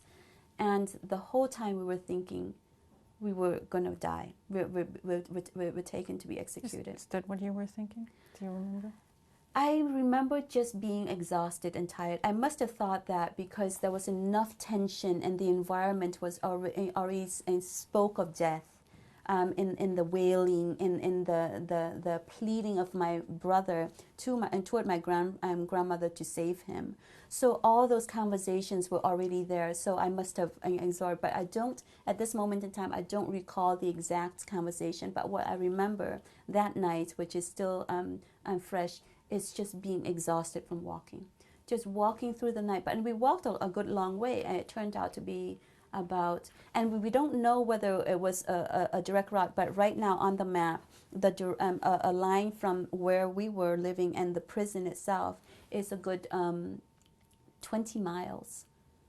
So 20 miles for a 7-year-old walking on uneven dirt path in the middle of the night with the heaviness of the event. But so I just remember being extremely tired and having. And my legs became jelly, and it was just really the exhaustion was more the impression that the sensation that I continue to remember. I don't remember any other specifics besides exhaustion. And complaining. I remember complaining that I was tired, and that was really exhausting. But I don't remember all the other specifics. And then we went and when we saw a structure that we were not taken to an open grave, when we saw a structure, there was rejoicing, even though we were put in prison. And it was the first prison that we stayed in. And this prison actually is within the scope of investigation by the Khmer Rouge Tribunal. But later on, we will move to a second prison, and we don't know why. But in piecing the larger history together, I think that was as part of the purging, because we were arrested the end of '77, December 1977, beginning of January, and the historical timeline says during that time there was the first purge, or there was a purge, and then we were moved maybe when there was another turmoil at a more regional, national level. And then when they killed my mom and the rest of the population, that was another turmoil. There were skirmishes. It was related to the skirmishes between the soldiers and the Vietnamese soldiers and the Khmer Rouge soldiers. And we paid for it. And so this is why to this day, and this is why I can hold the senior Khmer Rouge leaders, not only at the national policy responsible, but the military leaders responsible with regards to case 003 and 004, because they created the environment which ultimately caused the deaths of the executions of the prisoners. And also we were arrested and in line, or at around the same time that big national events were happening during the genocide period. You said you were arrested. It was your mother? Do you remember who exactly? It was my father's father, because he had dishonor. We were pushed from our home, but then my grandfather stayed. My father's father stayed. When we had to evacuate, so there were a lot of skirmishes where we would have to leave the house for a few days at a time, or up maybe to a couple of weeks at a time. And then my grandfather decided to say, "You move ahead out of the danger, and if there's but I'm going to stay and man the house and look after the house." And then the Khmer Rouge soldiers came and occupied our house with my grandfather there. and they arrested him. Oh, he had offered them soup, but it was it was full to the rim, and so he tipped it and it was whatever they were offended by what he did with regards to how he served the soup to the Khmer Rouge soldiers. And so a few days later, when we came back, and they held that against him. And during that time, actually, they had walked him and interrogated him about his new relations, my mom and my brothers, because we were new to his house, even though we had been there maybe over a year and a half, 2 years now. But they wanted to understand, so who are the new relations, and my mom and my family. And so it was a combination of having my mom and our family with him, and also having offended him and them with in carrying the soup to them. And so that's why he was arrested. But he wasn't. But since he was a prominent base person, he wasn't killed. And so many other base persons were also arrested, but it was only to educate them in the lingo, but they were not killed. Whereas with the new people, the term education ultimately meant death toward the end of any prison term. So it was my father's father, my mom, my 4 brothers, and myself. And my father's father was separated from my mom and my brothers when he was not in our same cabin in the prison compound. I'm going to take a short break, and we'll continue in a minute. Great. And recording. Okay. We're continuing the interview with Thierry Seng today, July 13th, 2011. Thierry, you were telling us of being taken to the prison and describing what you experienced. If you sort of can tell us if you have any memories of who you were working with, and then also arriving at the prison. It was the middle of the night. We walked through the night, and it was single file line because we were walking on raised dirt path, which borders each rice field. And of course, they're really uneven. And but I'm certain there were moments when the older brothers were helping us and holding our hands. I'm talking about my youngest brother and myself now. And I'm very close to my second oldest brother, Sina, the one who has been actually more open about telling the story and piecing and putting the book together. He was the most willing. I was going to use the word generous, but willing to talk about the past, and I think that closeness continued on because and I think part of it is for me to be the only girl in the family, and even when we as refugees, and even the first few years in Michigan, I remember him being the most protective of me, and in terms of always physically taking care of me. But my mom couldn't carry anything because her arms were tied, and you can imagine how difficult it was to walk on uneven dirt path with no balancing of the arm movements. And my grandfather's arms were tied as well. So the Lundy carried our clothes, whatever bit of clothing, even though. So here's the dissonance. We knew that we were being taken to our death, to our execution, but somehow we took clothes with us or whatever we had along. So there was always that underlying hope, despite everything that says otherwise. So Lundy was carrying clothes, and Sina was either walking with me or with Dar and Marty. So the two older brothers were taking care of us. I don't recall it was the middle of the night. It was just a structure. We saw the silhouette of a structure and the overwhelming sense of joy that we were not taken to a mass grave. So the physical structure was telling, even though no one spoke anything to us. And there was this relief that it was only a prison. The scenes that I remember most are when we were transferred to Bang Ray, and the stench from the graves, the mass graves. It's very, very strong.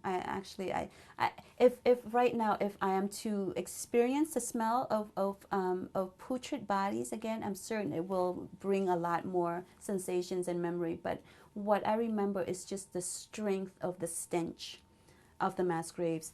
You can imagine these graves contain 30, 50, however many bodies, and superficially covered with a dirt covering, with the tropical heat beating on it. And you've been to Cambodia, you know how humid, the mixture of humidity and just the direct heat on putrid bodies, and the stench that it created. And of course, I was walking among these graves every day. It was my job to go and look for animal manure among these mass graves.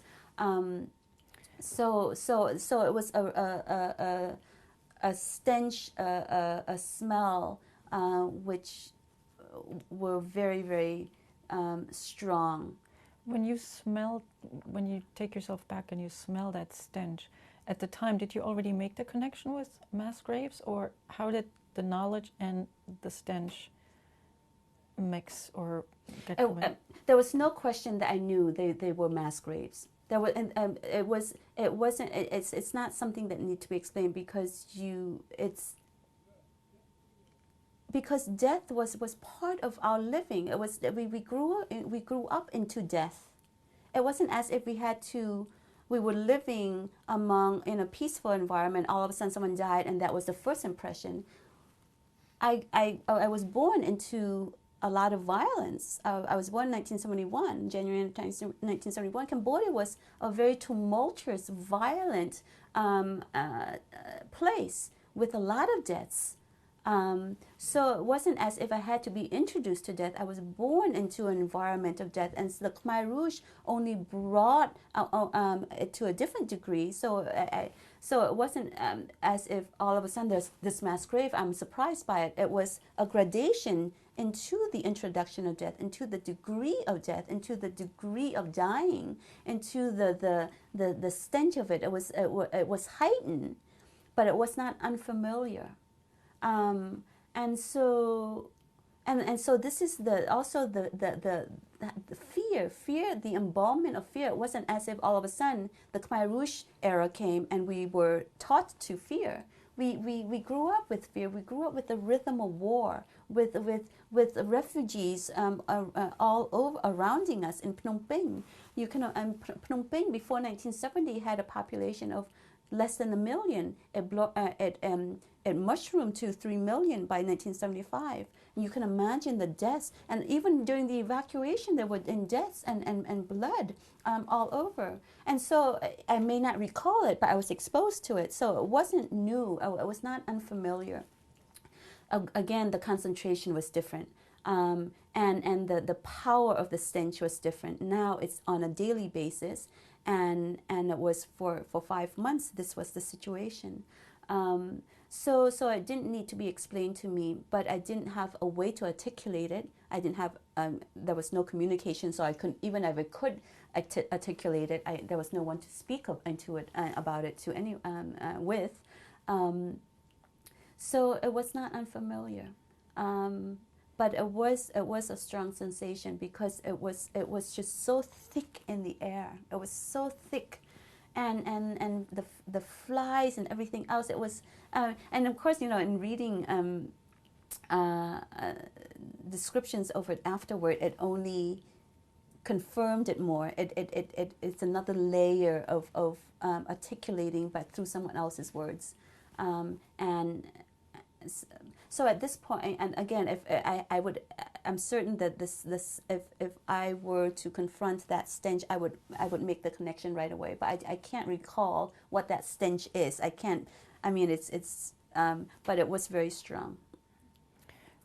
So how getting into the prison, do you remember how you were sort of taken to your cell?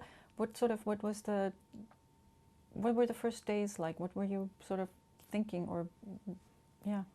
I remember the prison compound to be very big, but I've been back and I've seen one of the shelters and the cabin which has been preserved. It's so tiny. First of all, I was a child, but secondly, Cambodians are tiny. In particular, when we were starving, we were skin and bone. Even the adults were tiny. So the perspective is off. But it's a wooden. So it's really hard now to know what was my memory then, because I've actually seen the physical structure, and it's sort of, oh, it's only that small. It looms so large in my memory, 100 times than the actual size of what it actually is when I saw it as an adult 2 or 3 years ago. I've seen the shackles. I thought I had preserved it. Now it's been misplaced somewhere. I asked for the shackles, and they're metal shackles. Someone told me there had been also actually wooden shackles, but we had the metal ones with the metal rods running through it. But a wooden structure has been dismantled now, except for this one cabin which has been preserved in the backyard of a villager's home, and this is where she housed her cattle now. But I remember it to be a lot larger than the actual structure now. I remember the open fields, but also there were bushes, and that was right. My brother actually remembered a particular tree, and they have a clearer memory of the details. For me, it's more the vague sense, the vague scene, which are the mass graves, but it's the stench. It's the stench. The stench. It was as if the air is the stench, and it was so heavy, and it was my daily. It was my playground. So it carried with me and stayed with me to this day. You were talking about that your real memory was the last day with your mom. But you were also talking about the stench, how the stench really stayed. Were there other memories in a sense of what you were doing? You said you had to go over the fields and collect cow dung and other things like that. Were there any other memories about food, or also hungry? Hunger was a constant. No memory of any particular food, because I'm certain we didn't have choices. So, but hunger was a constant. There wasn't, actually there was several other memories. The memory of the guards being teased and playful with us.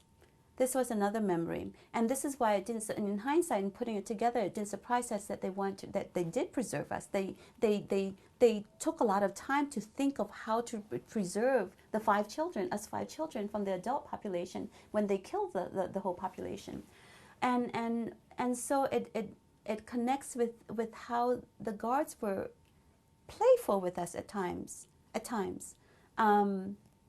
I mean, they were not free with us in terms of, there were moments where I didn't want to work, and they had to and carry me out kicking and screaming and forcing me to come back with a quota of animal dung to fill the basket for that day. But there was a memory, a very sharp and particular memory, and my older brothers actually don't disagree with this. That the guards were playful with us. They were teasing with us. It was as if they were really bored. I mean, killing was their job, and it was so maybe we provided a relief, a reprieve for them somehow to their day-to-day murdering of people, to the execution. If they had been over a period of however many weeks or months as killing 30, 50 people, or maybe at certain places 200 per day, and maybe we were the reprieve or the outlet in light of their dark work. But I remember the guards liking us and teasing us. I remember this sensation. And there was another memory of that we had a mentally insane woman. She completely lost it. She completely lost it. Now I would like to think that, you know, I probably exaggerate the scene and say that she foamed in the mouth. She probably did. I mean, I'm certain she was really disheveled, but and maybe I'm thinking about the foaming and all of that, maybe to exaggerate the intensity of how she has completely lost her mind, and she has, and maybe the point is that she lost her mind, and she did. And she was in our cabin. And I remember one night, this is a scene that I remember because it woke up everyone. And of course, it was my job to bring the toilet bucket. She woke up screaming, "I'm hungry, I'm thirsty, I'm thirsty." And of course, my bucket and and whenever someone need to go to the bathroom, they would wake me up, and then I would bring the bucket to them and to use as the toilet because they're immobile, they're shackled. But it happened to be that the bucket was near her, so she could reach for it. And so she was screaming, "I'm thirsty, I'm thirsty." And then, of course, it woke everyone up. It woke me up. And then she grabbed the bucket that was next to her and drank from that bucket. That is also a memory. And my brother my brothers remember this as well. And then the other scene that I remember, and I remember only in terms of the sensation, in terms of the vagueness and the horror of it, when they killed her. And they killed her during the day, and they killed her as a plaything. It was comic relief for the guards. I'm not sure. I think I may have asked my brothers, but I don't remember. I don't think they were there because during the day they go and tend to the water buffaloes.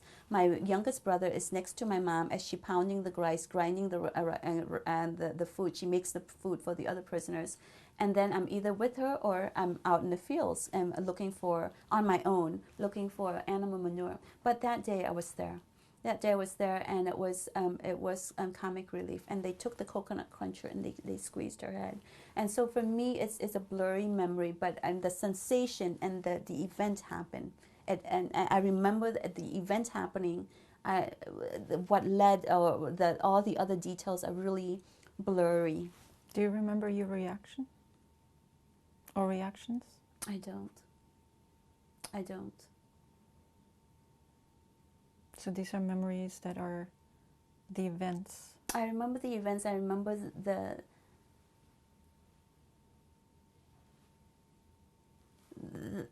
the horror, the sort of like an embalmment of the horror.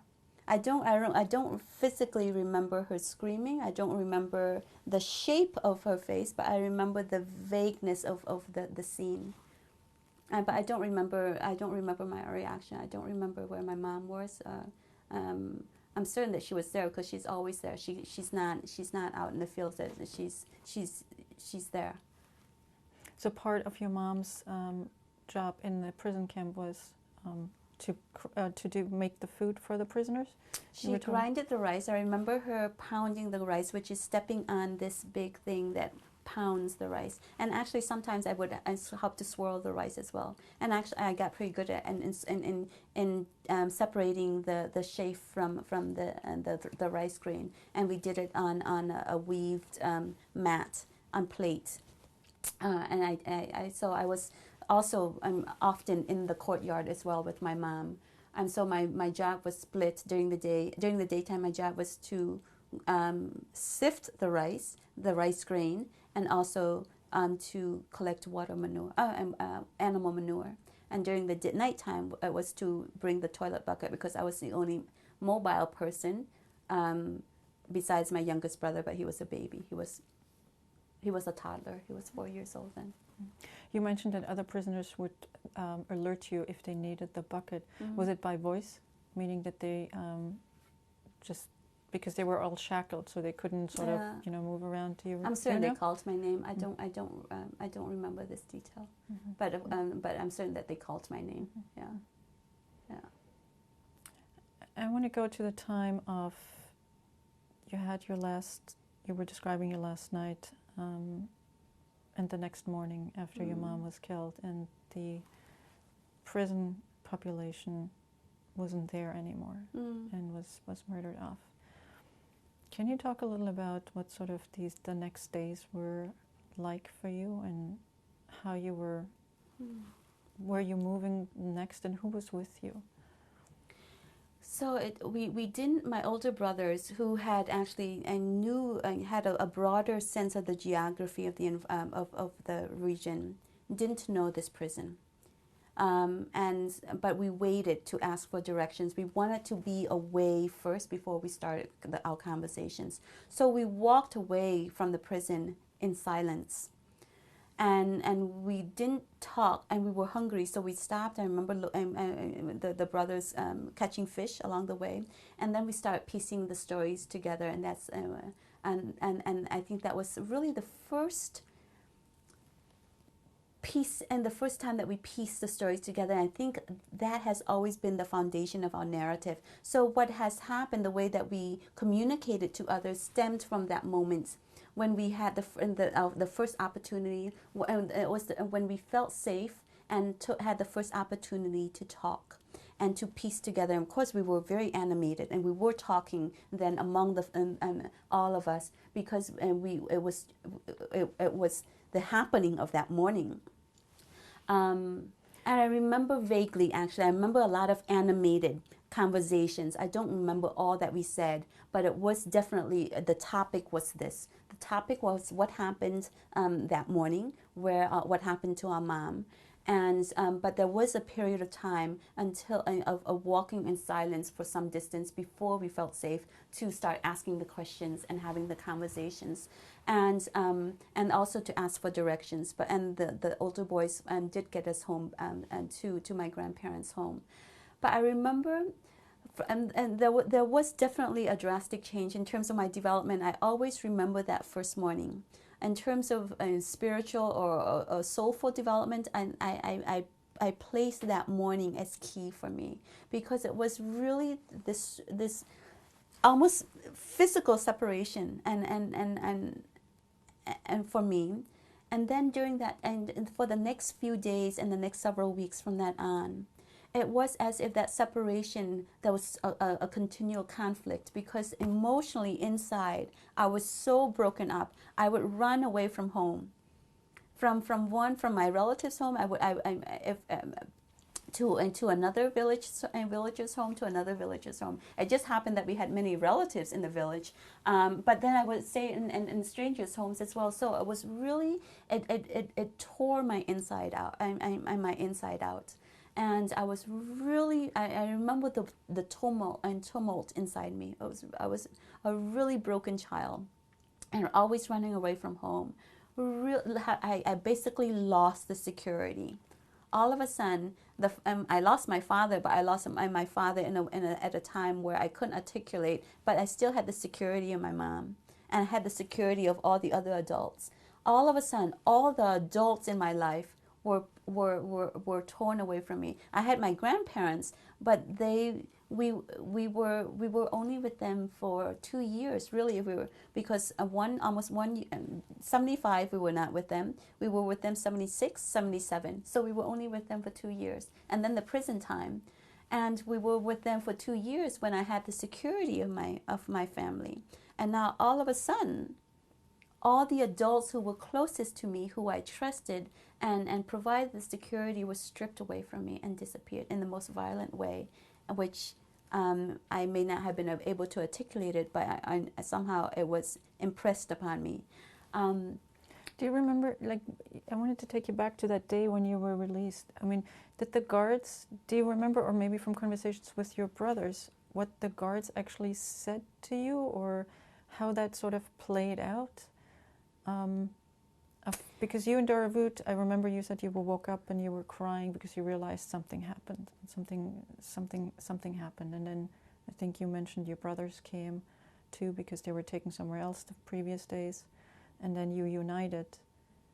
And then all of a sudden, nothingness, or you were a lot of able to emptiness. It was emptiness. It was the physical environment was empty.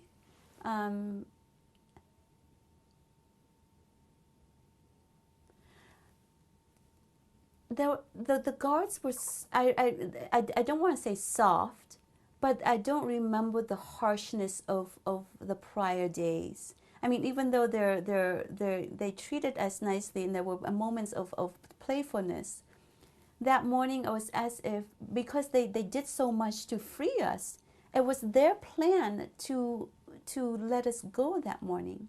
So that it was as if we sensed that as well already at that moment in time. And there was, and again, when they weren't harsh with us, when we cried and cried, and they tried, but they didn't really push and the discipline.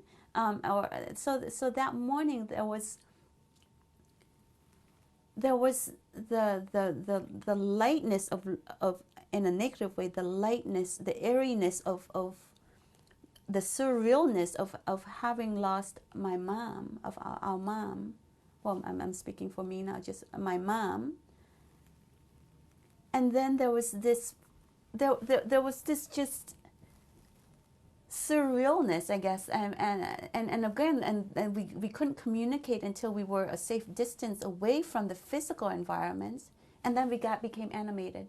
So those are the impressions. I know we were very animated, and I don't remember when we were with my brothers. I don't remember continuing the crying, because I think the crying had the bulk of it was done that morning. Do you remember what happened to your grandfather? He was released earlier, and we didn't see much of him because, again, we were immobile. But he had been released earlier, so he wasn't with us that morning. We didn't know what happened until we were already home. Yeah.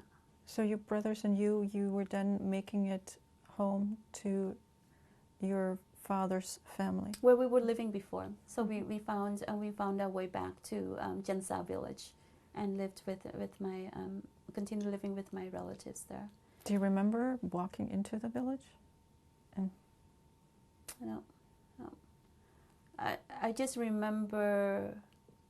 I remember wanting sympathy from my other adult relatives and didn't get it. That is a feeling that I remember the other relatives, not providing sympathy. They may have provided sympathy, but not the sympathy that I needed to that degree. And reacting against that. I think every other day I was running away from home. And a lot of crying. It was a lot of, it was as if every day I was just crying from then on. Of course, I wasn't crying physically every hour of the day, but I just remembered a lot of just crying, a lot of just, and the relatives being very frustrated with that. And then the escalation of that exchange, and then the running away. So it was a lot of exhaustion, emotional exhaustion. I'm 78, so I'm already almost 8 years old now. After you were spending or living in with your father's family, what happened next? So we were released mid-1978, and then for the next year, half a year, we lived with the relatives before Vietnam invaded and pushed the Khmer Rouge and ended the regime. And then the next thing that I remember is my grandparents from the other village coming to take us to the city. But there was a conflict, and I think it was understood. There was already we were made to feel the conflict between the two families already. That there was a little bit of there was the class divide that played out in the family, because my relatives from the towns, my relatives from the village life, and it wasn't articulated, but it was felt. There was that this family is my real family on my mom's side, and the other relatives are relatives that we're only temporarily staying with. And because, again, it was the class divide being played out in real family terms, in real terms. Was it in any way So also for- because maybe you've been closer to your mother than your father, or that did I, not play? yeah, and part of it is because we grew up in the city. I had more years spent, and a lot of trust. But there was no, there was there was no regret. There was no desire to live, to continue to live on the farm. So when my relatives, when my grandparents came, and my mom's parents came to take us, it was a natural decision that of course we should go.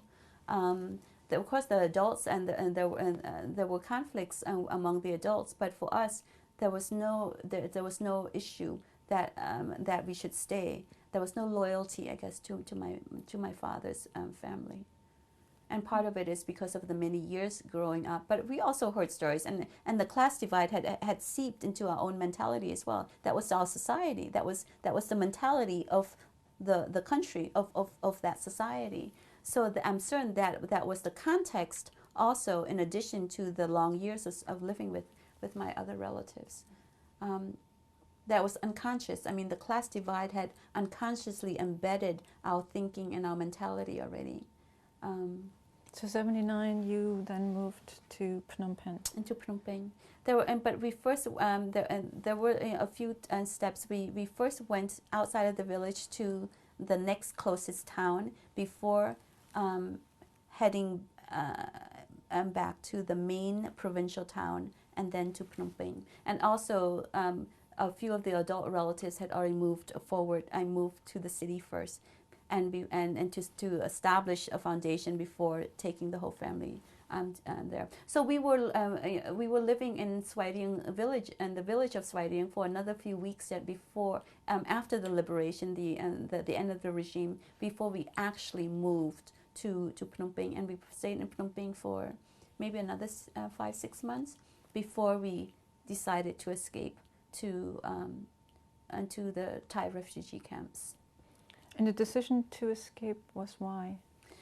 The adults. By this time we had been joined by the relatives from Paris who had returned in 76 via Beijing, and somehow they found us, and they found their families as well in Phnom Penh. We all congregated in Phnom Penh.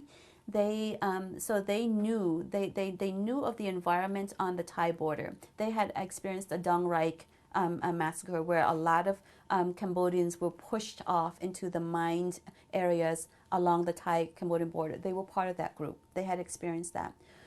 And then they came to Phnom Penh and were reunited with us. And so the whole time the adults knew we need and to get the family out of here.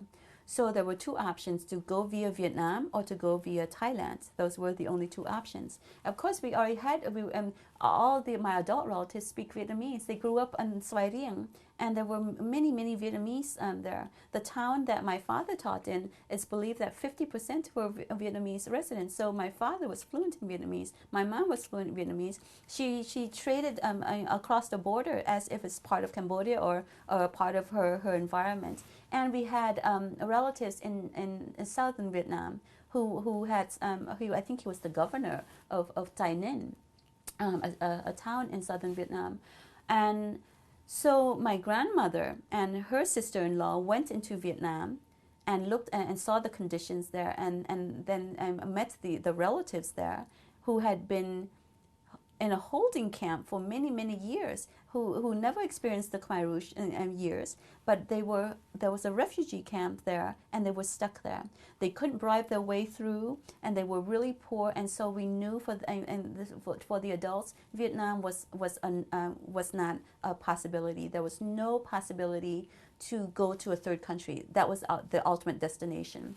And so we risked going to Thailand because Thailand was not a communist country.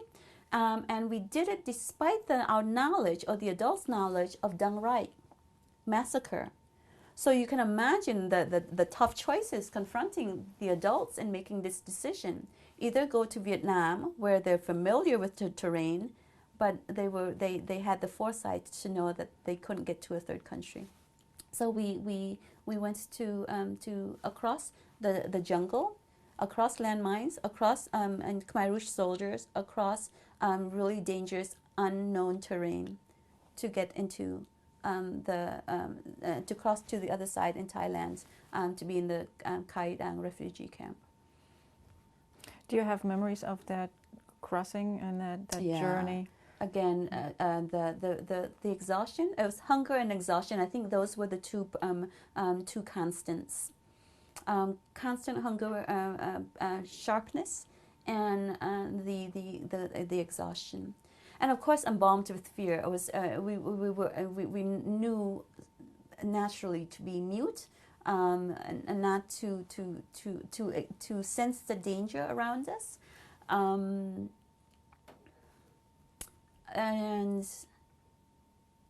I think just the terrain, of course, the jungle canopy, but it seems so much more dense, and now maybe part of it is deforestation, but I've been back to those areas, and of course they don't look like anything of my recollection of just the denseness or the immediate embalmment of being cocooned in the jungle.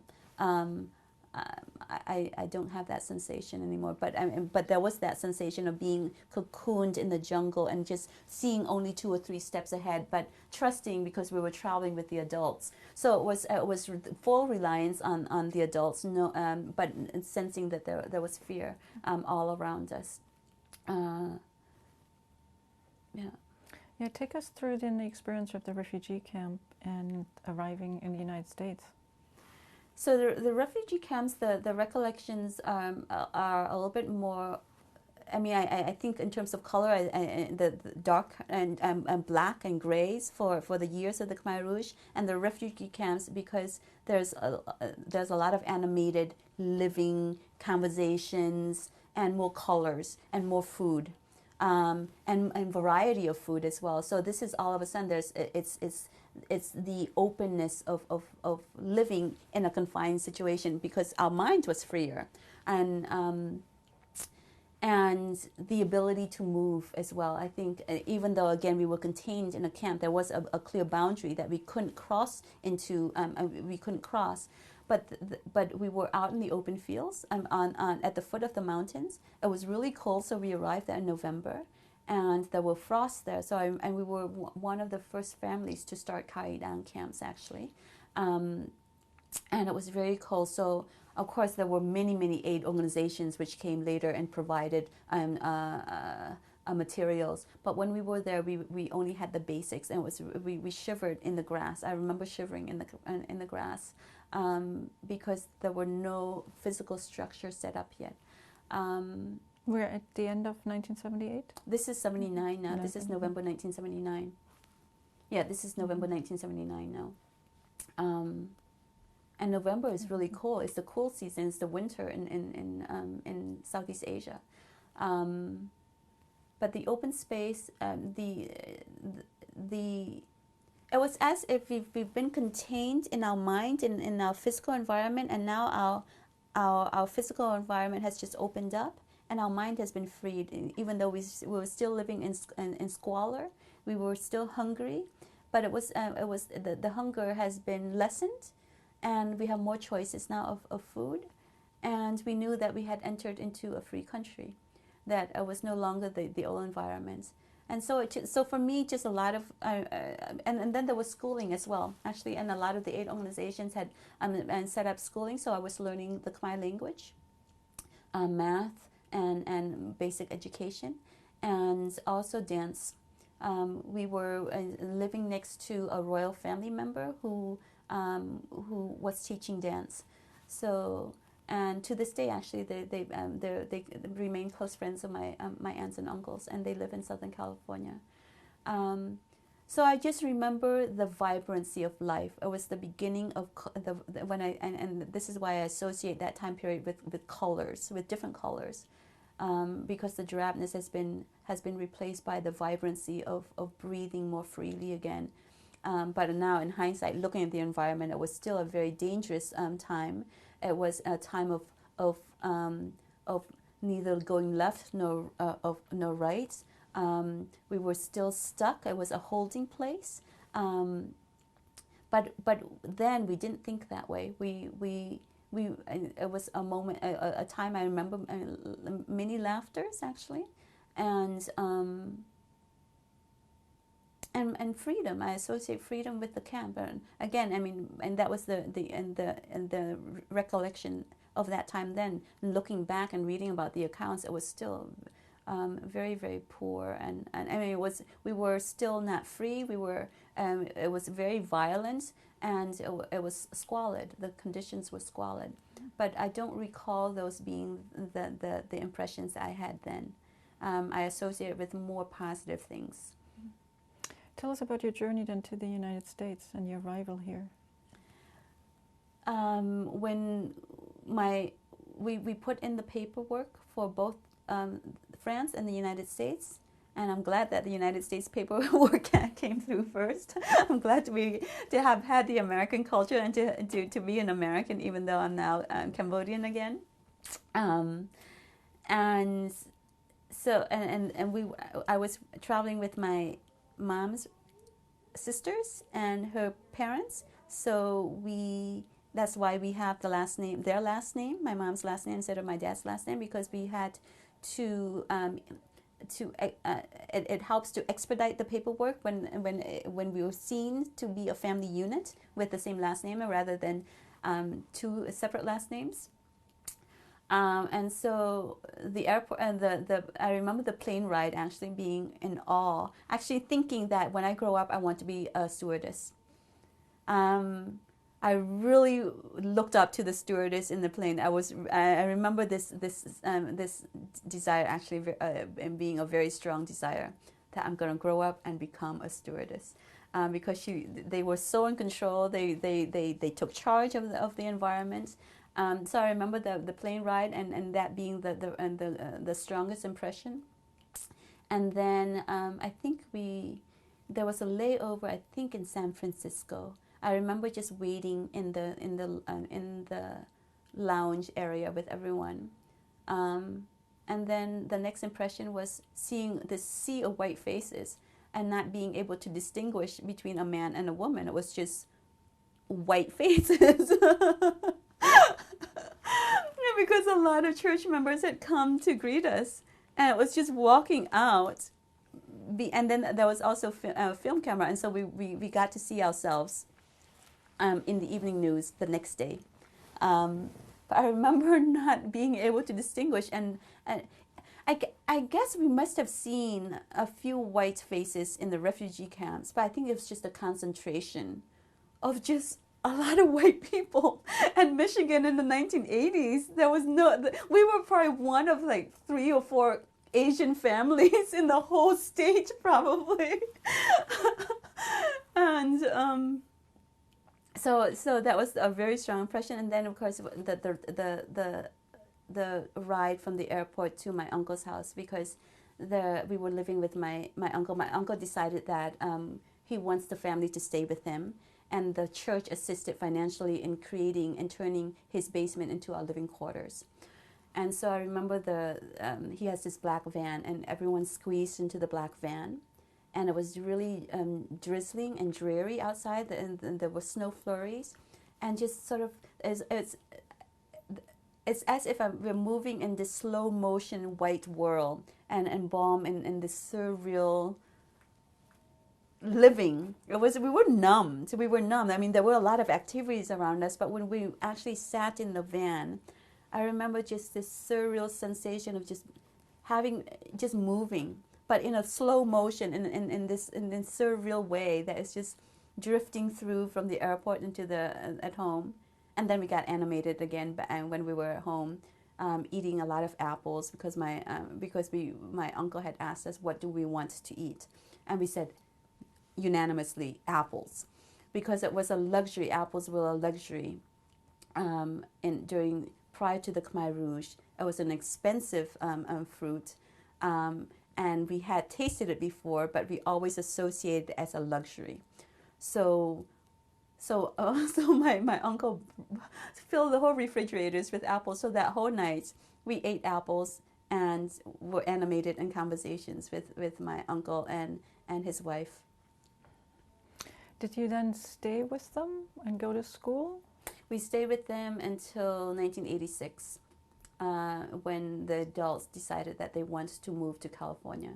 it was fine for us, for the children, because we had a schedule. We were in school, and it was easy for us to acclimate to the cold. We didn't like it, but it was okay. But for the adults, in particular for my grandparents, they were stuck at home, and they couldn't communicate with anyone. And so 6 years later, the adults decided to move to California, and so everyone moved to California. And it's a good thing, because and it was good that we were in Michigan, because the community provided us a lot of support, and they cocooned us. It was a period where we needed to be cocooned. We needed to be in this safe environment, and we needed to be cared for, and we were. But I'm glad that we moved away from that, because I think the relational imbalance would have continued. We would have always been the refugees if we had stayed there. And of course the relationship is not balanced. But now when I go back to the community, I have a lot of good memories of the community. I go back as a friend of the community. They look upon me as a friend and not as someone that they helped. And I don't feel as a refugee. And I think it was good that we moved. What was the name of the community in the church? Grand Rapids, Michigan, and the church, again, very Dutch, very white, in Grand Rapids, Michigan.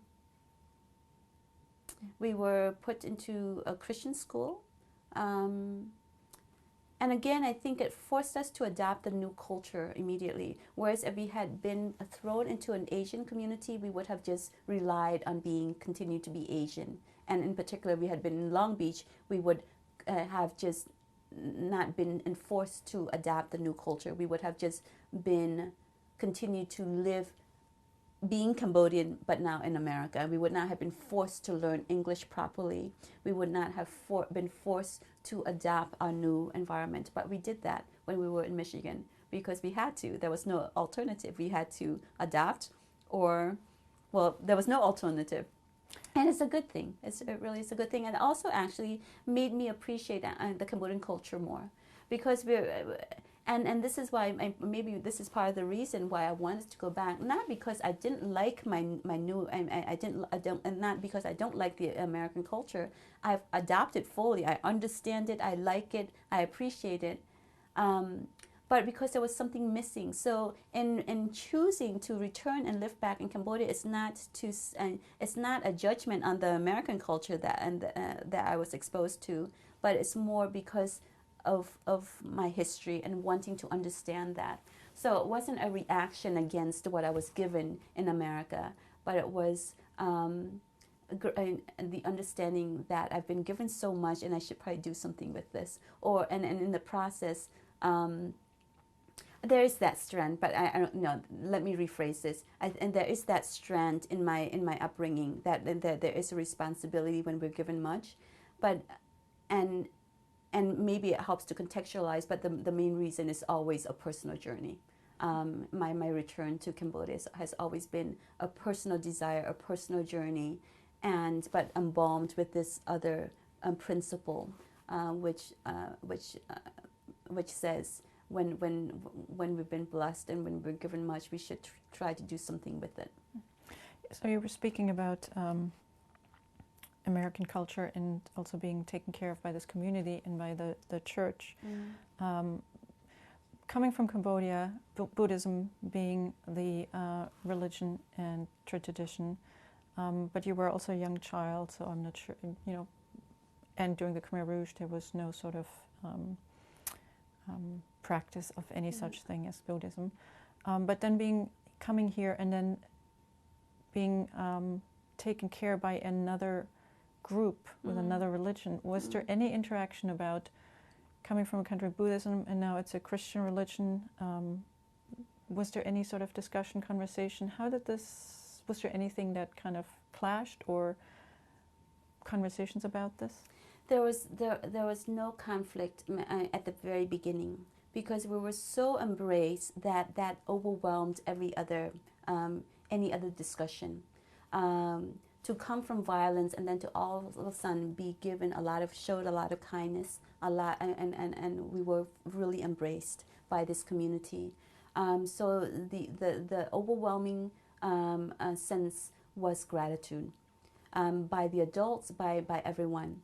And for the children, it was the religion resonated. We embraced it right away. It became a conflict later on among the adults when it clashed with certain, for example, they never prohibit us from going to church, but if What is Protestant? it's Catholic? Protestant. It's Protestant. They never and actually they encourage that, but I'm trying to think of how it came up. There were a little bit of tension, but it was never big. It was never a big tension because the church was so overwhelmingly kind to us, and it provided such a contrast to what we just encountered, that any other discussions were so pale that they didn't even arise in that context. But when we were more settled, and there were a little bit of tension, but it was not big enough for the relatives. And to this day, the family continues to appreciate the church, even though many of them have fallen away from the church. They don't attend church anymore. Among my brothers, probably only three of us, Sina. No, actually, maybe only two of us. Sina and I continue to embrace Christianity and to own it, to claim it as our own. Whereas for my older brothers, they could really go either way. It's something that they're exposed to. They like it. They see, but it's not. It's if you ask them, they may say they are, and then they may qualify it actually to the point where it may not mean anything anymore. Of course, the adult relatives know.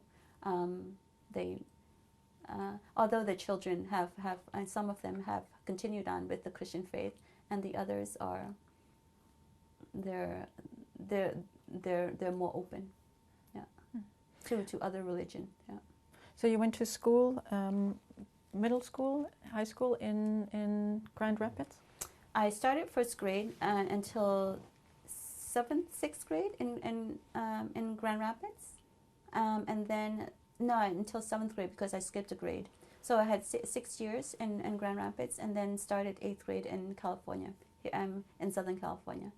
And there was this couple in church who continued to fund our private education even when we moved to Southern California. And now I call them my godparents. And there's no official relationship, but they became my substitute parents. So there are three really strong individuals in my life who I embraced as the parental substitute. My grandmother and Marge and Wally, those three individuals. My aunts as well, but it's only been in hindsight that I've come to appreciate them because they had their own issues to deal with.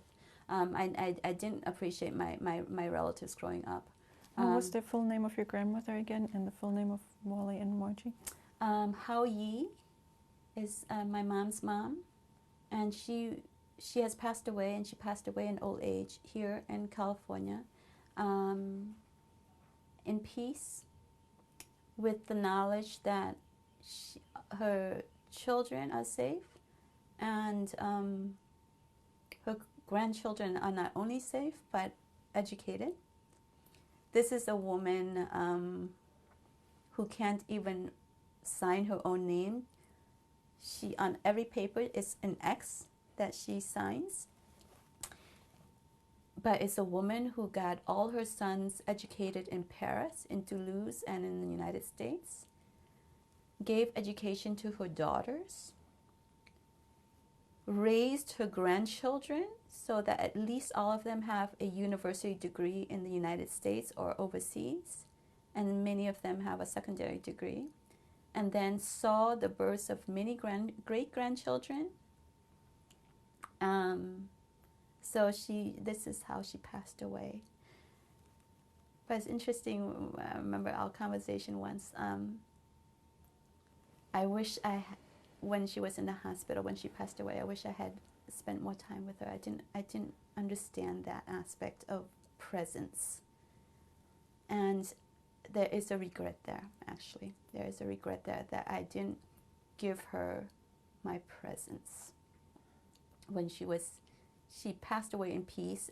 She wasn't really sick. but I didn't understand that. And she didn't have that from a lot of us. She got it from the younger grandchildren, actually, which is really incredible. And of course, one of her daughters, but she didn't really get it from the grandchildren who she raised as her children. But she's an incredible woman, really incredible. Grew up with a very abusive husband who she cared for even when he became paralyzed, and adored, and was very violent. My grandfather was very violent, but she continued to honor him, to care for him amidst the violence, and then took care of everyone else. So my grandmother, and then Wally and Marge Bokens, who, again, I don't have an official relationship with them, but became my parents to me. And part of it is because I think it's easier to focus on one individual, and among the 5 children, since I was the only girl, and I was open actually to seeking out emotional support as well. Whereas with my brothers, I think they're a lot more reserved, and so it was the combination of, it's easier for them to focus on one and to concentrate on one, and also I was open to receiving that love, and I was aware that I lack a lot of emotional stability, and I wanted emotional stability, and I sought them out. And so I call them my godparents, even though there is no official relationship. And my godmom just passed away 3 years ago. And 2 years ago, Wally went to his children and asked whether he could give Marge's ring, 45th anniversary ring, to me, and I have it here. So I was I'm very fortunate to have. And also, actually, I took on my friends' parents as my parents as well. Even growing up and through college as well, many of my friends' parents became parental figures, to a lesser degree, of course, because less interaction. But I was not afraid to seek the stability of the adults. My brothers were not as I think part of it is the men, and the male, and the culture. The Cambodian culture is very conservative, and in any culture, it's easier to be a woman to seek out emotional support. When you were in school in Grand Rapids, and then also here in California, your interactions with your schoolmates and I assume friends at some point, were there any conversations about where you came from, what your experience was, and sort of when did you open up to them, and can you sort of talk a little about how that worked out for you? In Michigan, and as well as in California, because again we were in a very sheltered environment in private Christian education, and we were highlighted as orphans. So we were given the special and status of orphans, and given extra sympathy, and that was felt in a good way. And of course, we felt that specialness in this very narrow category of specialness of being orphans. And so the conversations would come out, but we were children, all of us were children. We were children and my classmates were children. They didn't even know where to begin or what questions to ask. They knew that I didn't have parents, but they didn't know how to go about asking questions because they weren't given the context. And so, and if I were to tell them the stories, there was no context for them to understand it in. So it was a combination of they didn't know how to ask the questions, and we didn't have the vocabulary and the language to communicate. And when we did, we communicate at the superficial level because that was all that we thought that they could retain, and it's probably that was the situation. But we were given the special a status of being orphans in a special way, which sort of highlighted us. And again, it was attention. It was attention that we wanted, and it was good attention. Which the attention also came from your classmates or in Oh, the from school? the classmates, Not no, only from the school. adults? Yeah, I mean, not only from the adults, but from the classmates as well. I mean, there were a few incidents here and there. But I remember having a good relationship. But that's not to say that my time was good. I mean, the external environment was caring and embracing. But emotionally, I was a mess. In high school, I was suicidal. I ate my way through, and I was skin and bone. And people were really scared for my health because I was so thin, and also for the health of my brother Lundy, because both of us were just not anorexia because that's a disease, but we were just skin and bone. And then with the way that I dealt with the emotional turmoil was to eat my way through life. And so I bloated to, at one point I must have reached 170 pounds. I just triple in size, if not more. And I didn't know how to deal with being an orphan, my history, and now with my new life as an American in a free country, but at the bottom of the socioeconomic ladder. So the poverty of the past versus the poverty of the present, even though in a rich environment, and actually the contrast of being in a rich environment. So it was, and I had no one to turn to. My godparents didn't. I mean, they weren't godparents then. They were church members who were very kind to us.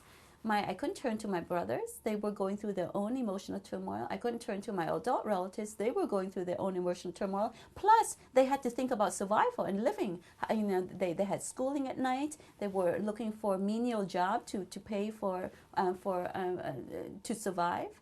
And so I had to deal with whatever it is by myself. And it took, it came to a head in college, in high school. I was just so distraught to the point where there were moments that were so dark, I was so depressed that I couldn't see beyond the darkness. And there were moments, but then it was a good thing that I read a lot. And and also, again, clinging on to Christianity as well. So I was reading a lot of self-help book, in addition to the Christian faith, the combination of that. But it was a very, very dark period. It was a very, very dark period. Feeling very depressed, and the weight of that depression. And then it took out in physical forms, in the physical. And of course, I blamed, and this is why I blamed the relatives as well, even though they had nothing to do with it, because and now in hindsight, I can see the patience and the generosity of my relatives, and now I'm staying with them, and their children are like my siblings. It was only distance and hindsight which allowed them, and for me to come back and embrace my relatives. And actually to be able to heal it. I needed physically to be outside of the environment, outside of the California environment. I didn't apply to any UC schools, even though it would have been a lot cheaper. But I physically had to be outside of this environment. And it was a good thing, because it did give me the breathing room and the space to come back. And of course, I started college in 1991 when the Paris Peace peace agreements were underway. Where did you start college? I went to Georgetown, Washington, D.C., so I went to the other side of the United States without having visited the campus. But it was the furthest university, and then my sister-in-law then had a cousin there already, and I trusted my sister-in-law, and she said, well, if you're interested in international relations, this is a good school. I have a cousin there. That was enough for me to apply and to get in. So now you're in Georgetown, you're studying international relations. At what point, if at any point during those years, did it become your history in your country? You just mentioned the peace accords, become a topic of discussion for you? Up until college, my Cambodia was a country, and it was only understood by me in a linear, narrow way through my personal experience, which is extremely limited. I may have read William Shawcross' Sideshow, but not fully understand it because my English was still weak. I mean, I did well, I can memorize well, but reading was, even though I was reading more, but I was reading things that was psychological. It was emotional. I was reading self-help books. That I had no problem reading. But other books, novels or history books, they continued to give me migraine headaches. So reading was still a chore unless they were self-help books. And so I don't think I've read more than 2 or 3 history books on Cambodia. And that was SciShow, which was not fully comprehensible to me. And then maybe The History of Cambodia by David Chandler. All to say, my knowledge of Cambodia was limited to my personal experience, which was extremely limited. And the relatives were also limited because they themselves were not reading any history books on Cambodia. And they were not talking about their personal experience except when to discipline us in spurts. It would come out in spurts. So my knowledge of Cambodia and the larger geopolitical Cambodia came when I went to Georgetown because I was in the School of Foreign Service, plus it was during the time where the Paris Peace Accords were under discussion, and it was and they were making the front page of the Washington Post on a regular basis. I remember going to Georgetown Library, and being in tears. It was as if it was my first recognition, and I saw myself into and fitted myself into the larger historical context. I was reading the history of Cambodia that had nothing to do with my personal experience because they were writing about the geopolitics of Cambodia, and now I could inject myself into the story, and it provided it made me want to learn more. Learning requires reinforcement. And my history now, my personal history is now reinforced by what is actually going on in Cambodia. And then, of course, I was also studying philosophy and political theories in school. So there were a lot of things going on which broadened my horizon, my understanding of Cambodia, and from just the personal experience to the national geopolitical historical outlook of the situation. And that was really my first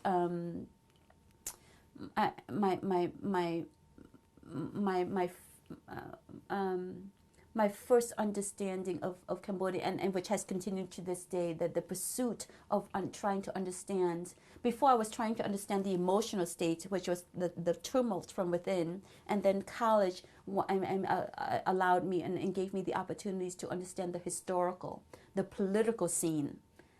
So those were the 2 stages. I was in high school reading self-help books to understand my personal experience, and in college I was moving to another stage where I wanted to understand now the political, historical Cambodia of those years. Did the self-help books in high school, in sort of the dark years that you were talking about before, did they help? Meaning, once you got to college, you felt like you went through that phase, and at college, you did not have those dark years anymore? College, I didn't have those dark years. It was a dramatic turn. It was a turning point. Of course, I had to start losing the weight, and I did.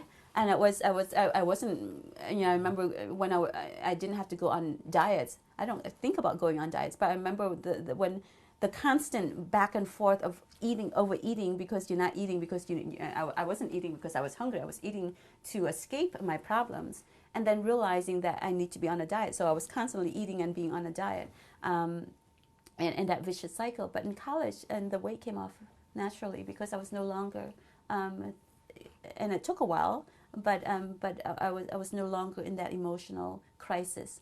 Of course, there were moments still, but it wasn't constant. The depression, the heavy clouds of depression were removed, and now I just have to deal with the consequences of those years. And also, my time it's being replaced by the larger issues.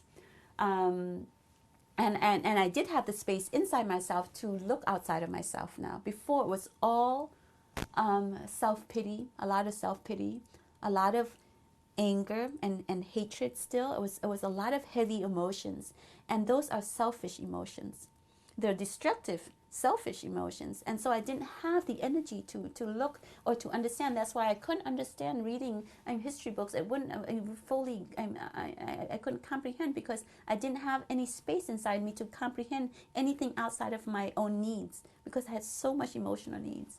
And so when the graduation from high school was also a graduation to another stage of life, which was the understanding of the larger picture.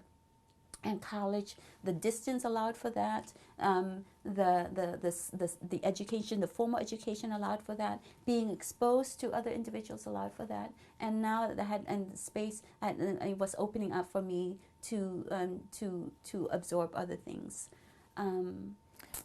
So if I stand, you move from this dark depression period was a gradual move into away from it. Did you have any outside help aside from the self-help books that you were talking about reading, or was there any other trigger that sort of moved it? I wanted so much to call out my friend's dad, who was a very well-known radio psychologist. I didn't have the heart to do it because it would have brought so much shame to my family. My family would not have understood. They would have thought that I was crazy. They would have thought that they would have been so embarrassed with their friends. So it was understood that I couldn't go through with it. And there wasn't enough awareness that since I couldn't do that, I need to read as much. And I probably did read every self-help book that was available to me then. And of course, I mean, we use these, the term self-help, there's a little bit of derision and there's a little bit of negative. But for me, what it meant was that I was no longer alone. Someone understood me because I read and I'm nodding with whatever it's as if someone is telling me my condition through those pages. And of course, in realizing that, it was the realization that I'm not alone, that I'm not crazy, that and then of course, then with self-help, there were steps in terms of I need to be aware of it, I need to confront it, and I have to say, those years I so appreciate those years now because they are my bridge to the other victims. If I didn't go through those years, I don't think I would understand now in reaching out to the Cambodian victims who have not started the process of healing yet.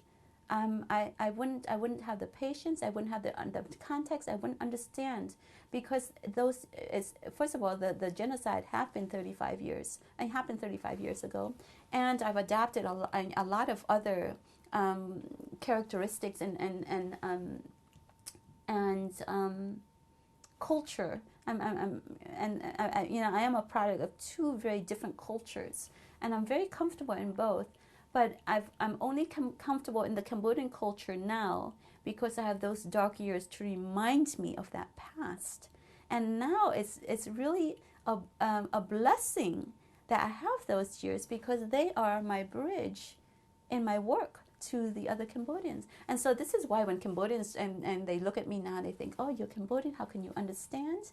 Well, I can understand because I have gone through those years, even though I didn't go through them in Cambodia. I went through them with a Cambodian family here in the United States.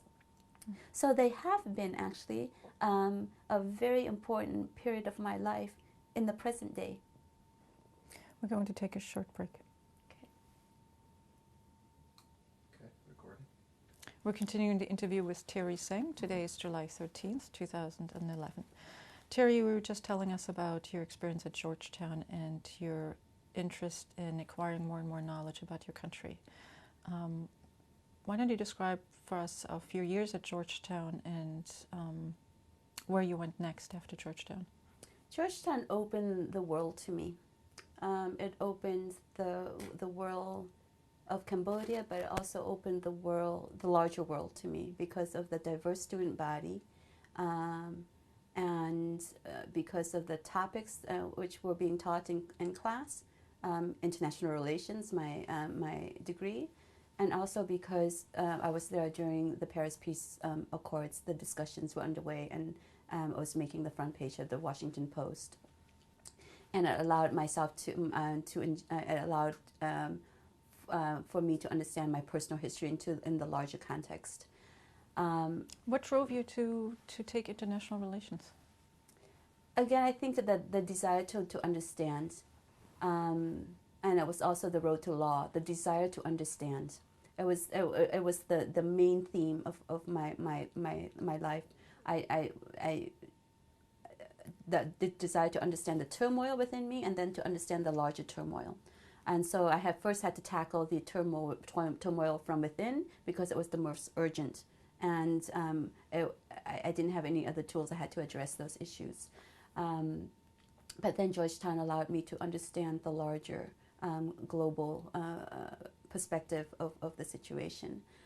So after Georgetown, I found out about this internship, or this volunteer program funded by the United Nations.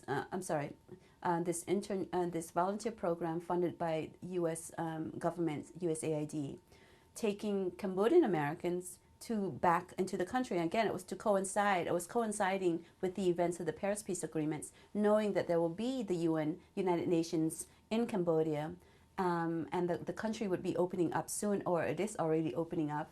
And so USAID created this project to take young Cambodians with technical skills or with educational experience back into the country to volunteer in various positions based on interest. My interest was law, and so I went back and was placed in the Ministry of Justice to teach basic English to ministry officials and judges. What year was that? This was 1970. This was September of 1995. Now, I graduated in May of '95. I went to Cambodia for the first time back in September of 1995. And I stayed for a year and a half.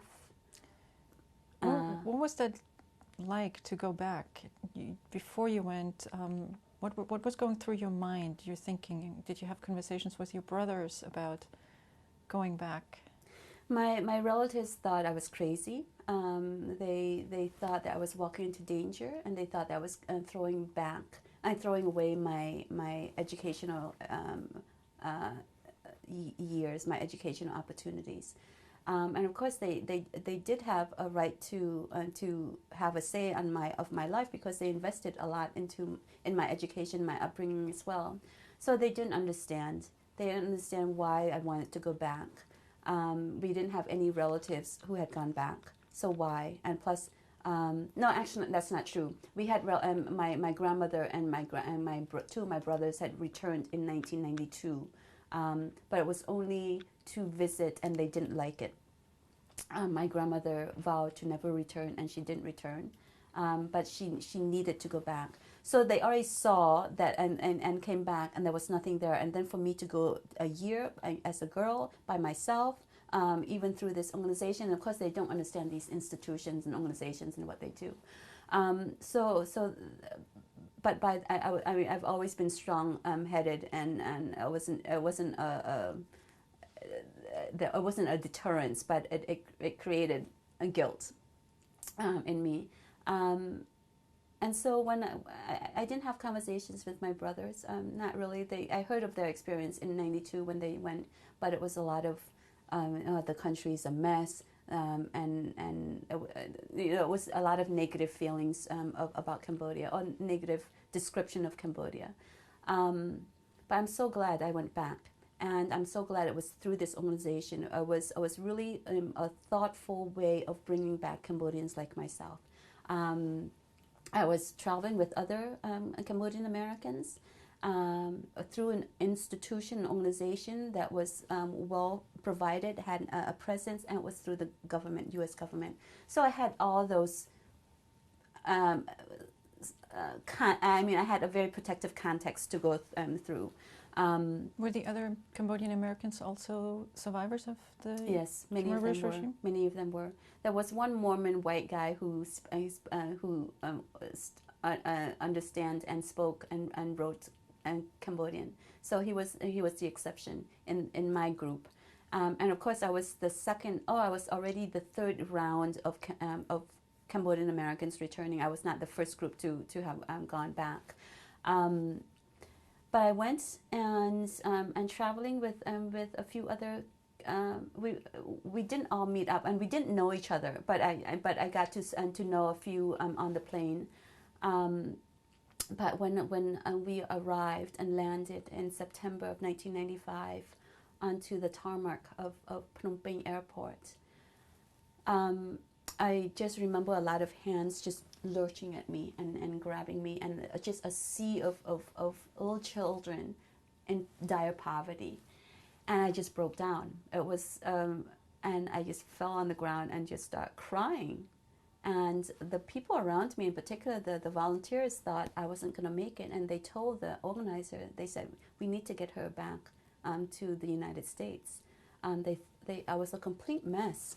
Was this something that happened when you walked off the plane? When there wasn't much of a buffer from landing and the luggage area, because the luggage area and the Phnom Penh Airport in 1995, the people on the street could physically go up to the luggage area.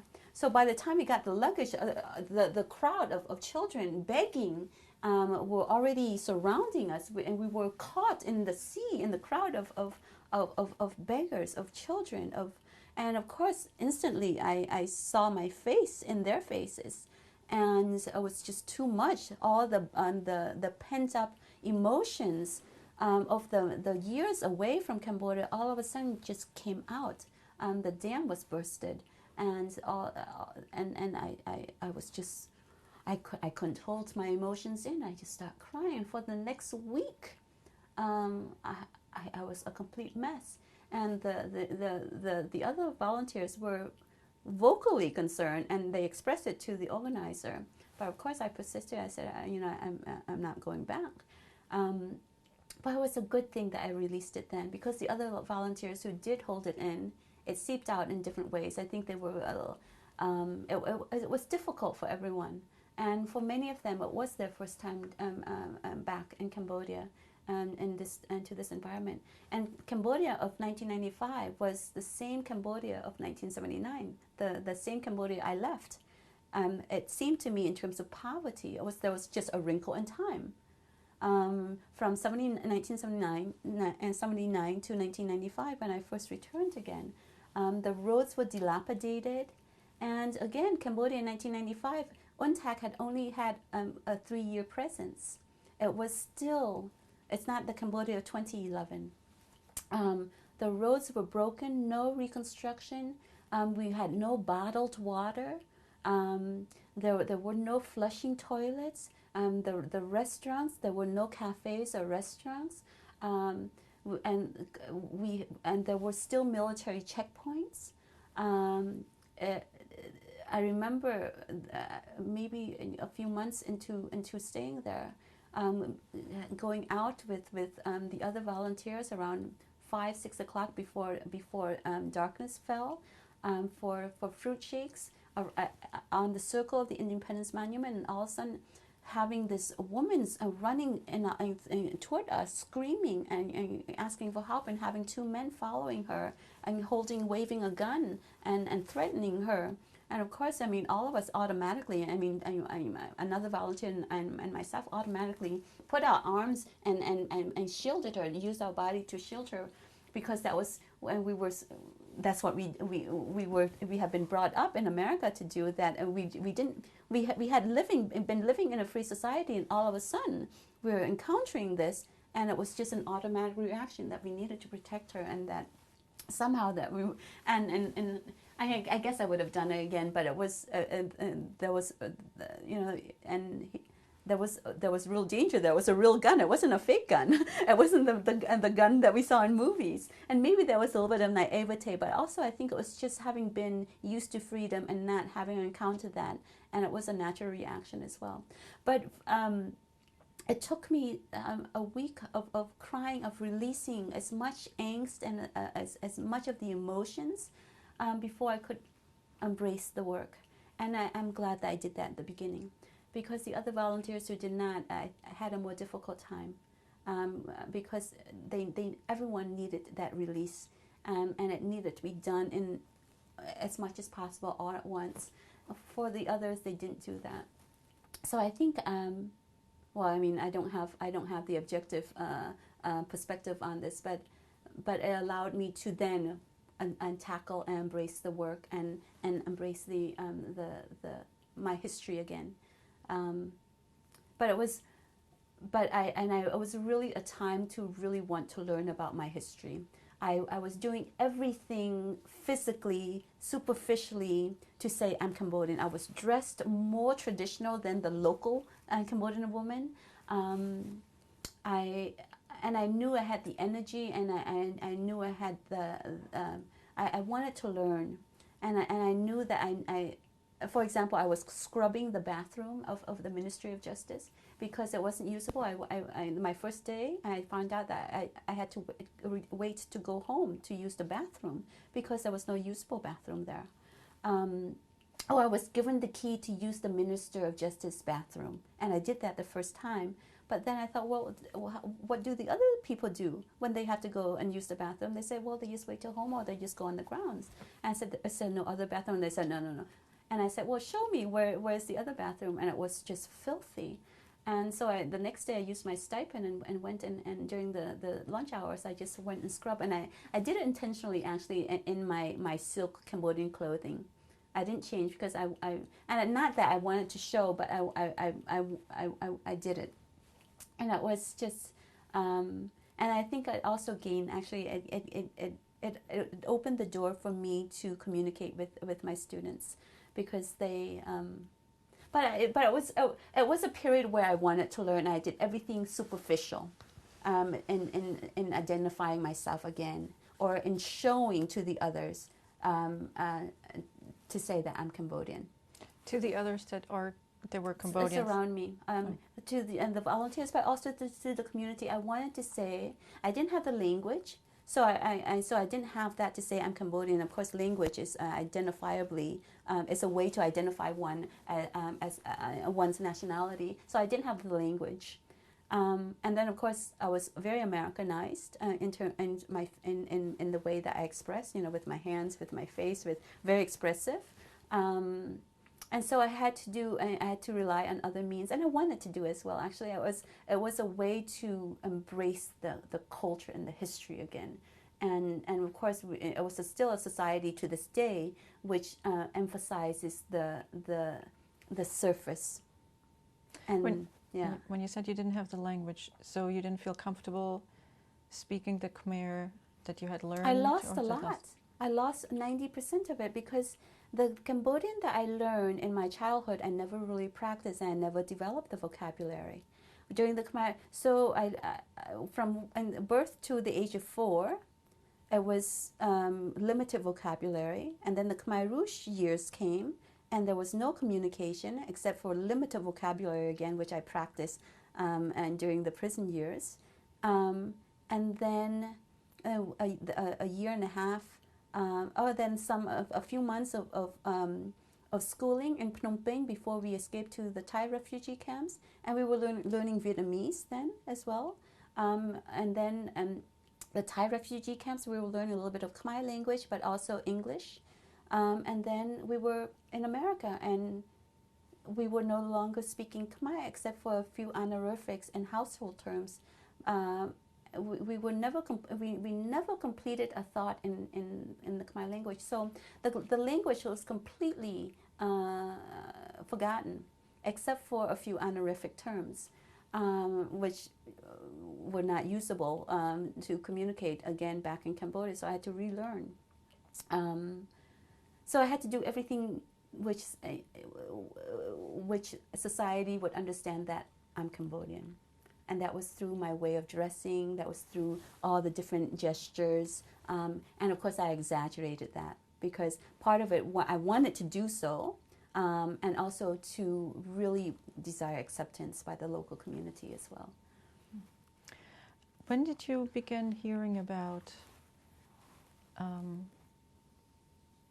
trials, the possibility of trials, the issue of dealing with the history of the Khmer Rouge in Cambodia? When did that become part of your story, when your interest?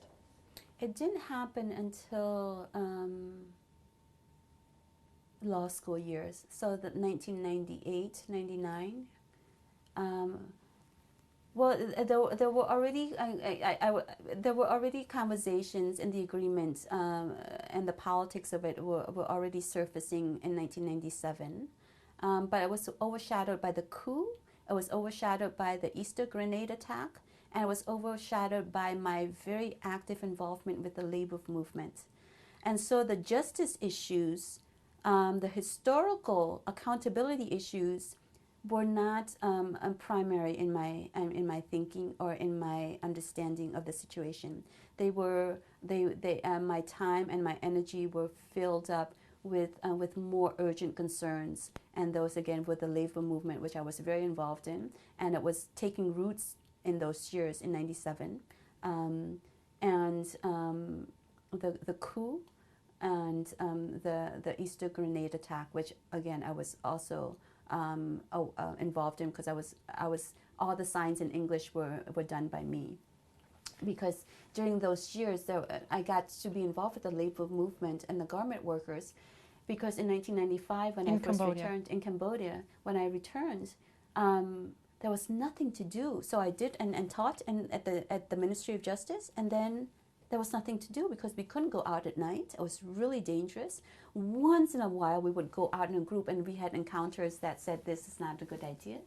And so I needed a way to balance my time there, and I was actually in a learning mood anyway of Cambodia again. So I volunteered to do the English correspondence for the opposition party. And English and skills were very, very needed then. Now English, everyone knows English in Cambodia now, but in 1996, 97, very, very few English speakers, and who could write. Even among the volunteers, there was still limitation in terms of the ability to write, and I could do it relatively well. And so that was how I volunteered my time in terms of press releases for the labor movement, and also the opposition party, who were embracing the labor movement and who were helping with it. And of course I knew Zamora and Sam Rainsy. And I had relatives in Paris already who were supporting them. And so that was how I got involved. And of course, and there was no end to the work. In particular, the English skills, more could always be done. And it was good because I needed to fill my time. There was nothing else to do. There were no cafes to go to. And it was a good thing. And I continued on with that. So how long did you stay in Cambodia the first time? For a year and a half. So I volunteered with this USAID-funded organization for 1 year, and then I continued on with another organization to do to do a survey on the state of juveniles in prisons. And it was the first time which took me to all the provinces of Cambodia. So in 1997, I got to see all of Cambodia for the first time. Before I went to Svay Rieng to Siem Reap, but I didn't get to really travel. But the work of researching the status of juveniles in prison allowed me to go to all the 24 provinces, and to go to the courts, to go to the prisons, and to go to the NGOs who were working on these issues. And I traveled with a retired Cambodian American man who was a social worker. So we were a team of just the two of us, and we traveled everywhere in a rented taxi. Sometimes sitting with 8 other people, all scrunched up and this going through the dilapidated road. So we got to experience Cambodia before the reconstruction began. And there were and one point I ate something where I was almost fatally sick. I was sick for like 10 days where, and of course I didn't have any medical insurance. I didn't have any, so, but, and they were, I just rested and drank a lot of water, and that healed me. But there were moments, for example, going to Gakgong, when Gakgong was really difficult. We took a boat from Kampong Sam to Gakgong, and then we rented a sedan. And it was a really, really stupid move. But in hindsight, I would never do that trip again because it was really remote. We traveled literally through the jungle. This was when Gakgong, there was no deforestation there yet. And there were military barricades, and we looked so vulnerable. Here's this young woman and a retired petite man traveling, and they looked at us, and during the roadblock, and so I remember just having chills and on my spines every time we crossed, and that. So it was a really, I would never. That was a risk that I wouldn't take again. And actually, the conditions wouldn't be the same anyway. That I wouldn't find myself in that situation again anyway. But the road conditions, the prison conditions were of the Middle Ages. It was being thrown back 1,000 years in time. Returning to Cambodia was like that, and then the prison conditions were even worse. So there was, in one sense, there was a wrinkle in time from 79 to 95. But when I returned in 95, it was from the perspective of an American, a culturated American, returning to a country in terms of modernization many decades, many centuries backward. And then in 97, when I went to the prisons, they were, they were beyond description. It was the description of literature that I would read from the Middle Ages. And there was no, and the result of the study was that there was no juvenile system. That the children of the incarcerated were living among the murderers, and the juveniles who committed the crimes were mixed in with the hardcore murderers as well. And I remember meeting this little boy of 14. His name was Sina Nswariang, who killed a 4-year-old boy for a ring that he sold at the market for $4. And there was no remorse. He was just this friendly little guy living among the hardcore murderers. He himself has murdered a little boy that he pushed into the pond and drowned. And he did it intentionally. He hit him with a stick, pushed him into the pond, and the little guy, and he took a ring, and he sold it for $4 on the market. I remember asking him, was he remorseful? He smiled. I forgot what he. I think after a bit of prodding, he said yes, but it wasn't a convincing yes. It was. And that story, and then the conditions in Gakgong, and this building that literally, I think with the whiff of a wind, it would have just collapsed. And that was where the women were staying in with the young and the young juveniles. And I remember interviewing a young woman who was raped and kidnapped. She was trafficked from Phnom Penh and put into Gakgong. And she's regularly raped by the prison guards. So it was it was an eye opener, and I'm glad actually that I made that trip and I got to see Cambodia during that time period, because Cambodia is evolving, changing very rapidly. So during the first time you went back to the hometown of your mothers and your fathers? Yeah, I went back to Swaitiang in December of 1995. Mm-hmm. So I landed in September, and I went back and I stayed for 7 days or 10 days. I stayed there, and I went back with a distant uncle who never left in Cambodia, and he worked. He is still working at the Ministry of Education, and I went with him and his wife. And it was a day's trip because the roads were so awful, and he brought weapons with him because of security concern.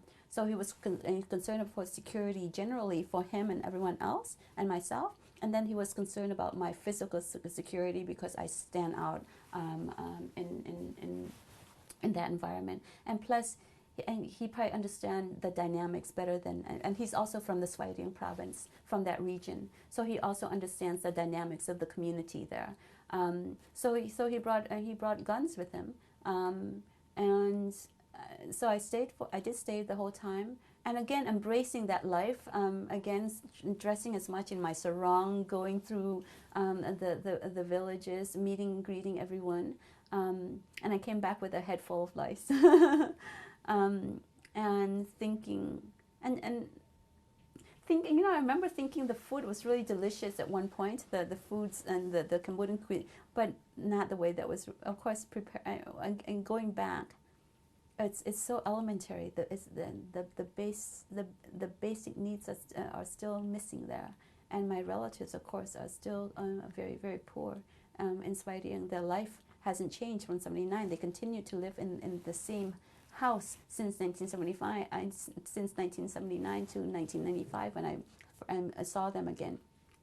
A lot of emotions again, because it was my first time back to a place which held a lot of memories and emotions for me. So I'm so glad I returned in '95, because the Cambodia of '95 is different than the Cambodia of now, and then I was very glad also to have been able to see the provinces through a project, and just more than see it as a tourist, but see it from the perspective of the institutions. The prisons, I was in prison, I went into all the prisons, inside the prisons, where it was easy to walk into the prisons then, with a certain permission, and then to meet the judges who were the provincial judges. I already knew the judges in Phnom Penh and surrounding Phnom Penh, but the provincial judges, and to see the system from that level. Again, the justice issue was still localized to the justice then, and at the national level, and not the international justice. That would come later in law school. So then you went back to the United States, and you went through law school in University of Michigan? Yep. Am I correct? So then how did you make that, once you finished with law school, sort of, where did you go next? And during the summer months, I never lost track of Cambodia. I continued to return to Cambodia during the summer months of my law school years, while my classmates went and became summer associates in various law firms. So I continued to go back to Cambodia at every opportunity. And then after graduation, I decided to write the book. It was either now or never. And it was a good time, because I felt confident enough to put the story into words. I had enough vocabulary to tell us the story. Before, I didn't have that confidence. I had the time and space, and I had been back on several occasions already. And now it was more than just my personal experience. I could put my personal journey into the larger, and my personal journey and my family's personal journey into the larger picture. So I felt like I did have something to say. And so I did do that, and I did it when I was in Washington, D.C., and working there at various. I worked at the Department of Labor in a position that was more administrative, because I needed to pay rent, and I was happy to do that, and I didn't have the responsibility of taking my work home with me, so I could just do the work, have the money to pay for rent, and then have the energy to write and to research, and that's what I did. And then there was, during that time as well, an opportunity and came back for me to be a consultant for the International Republican Institute, the NGO arm of the Republican Party, the counterpart to the NDI, and I got and IRI actually during that time was helping the opposition party a lot, so I got to already know the institution beforehand, and my job as a consultant was to teach and train political party agents on democracy, and political party agents of all three parties. Again, it allowed me to travel the provinces and to see Cambodia and to meet Cambodia on a political plane now. I'm training political activists. What years were those? This was 1998. No, hold on. It was 1999 because it was the end of 1999 that I met Khieu Samphan, and I was during one of the training sessions. And telling the story, it was the opportunity which allowed me to train in Pai Lin and to meet Khieu Samphan at his home before he was arrested. Yeah, take us through that experience of how that even came about and why you even thought of then wanting to meet him. Actually, I didn't even realize that he was there. And if someone had asked me where is Khieu Samphan, I would have placed him in Pai Lin, but I wasn't thinking of international justice issues. I wasn't thinking about the Khmer Rouge leaders. I was just happy to be in Cambodia, to be seeing the provinces, and it just happened that one of the places I need to train all the 3 political party agents was in Pai Lin. And so I was there. I had a facilitator who's based there who arranged and for the venue, for the invitation. And then the night before the training, each training is a full day. The night before the training, we were having dinner.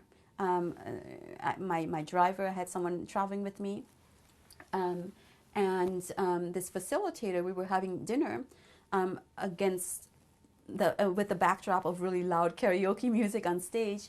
And then as we're shouting across the table because we could hardly hear each other, he goes, "Oh, and by the way, do you want to meet Khieu Samphan?" Are you kidding? And of course I answered yes right away. And that was that night. Actually, I called my brother. I called my oldest brother because I needed to tangibly hear myself say and express and communicate with the family that I'm meeting Khieu Samphan. It took all my thoughts. It consumed all my thoughts. I was no longer able to really prepare well for the training of the next day, but I had done enough of the training already. It was the same materials that I didn't need a lot of preparation. But my Khmer was still limited, that I still need to prepare, but it was okay. And so the next morning, as I'm training, I'm thinking, I'm going to meet Khieu Samphan. I'm going to meet Khieu Samphan. And I didn't realize until later that Khieu Samphan had sent his right-hand man to the seminar. And also Khieu Samphan, who was the Khmer Rouge head of state, was so enamored by democracy now. This is 1999. He was,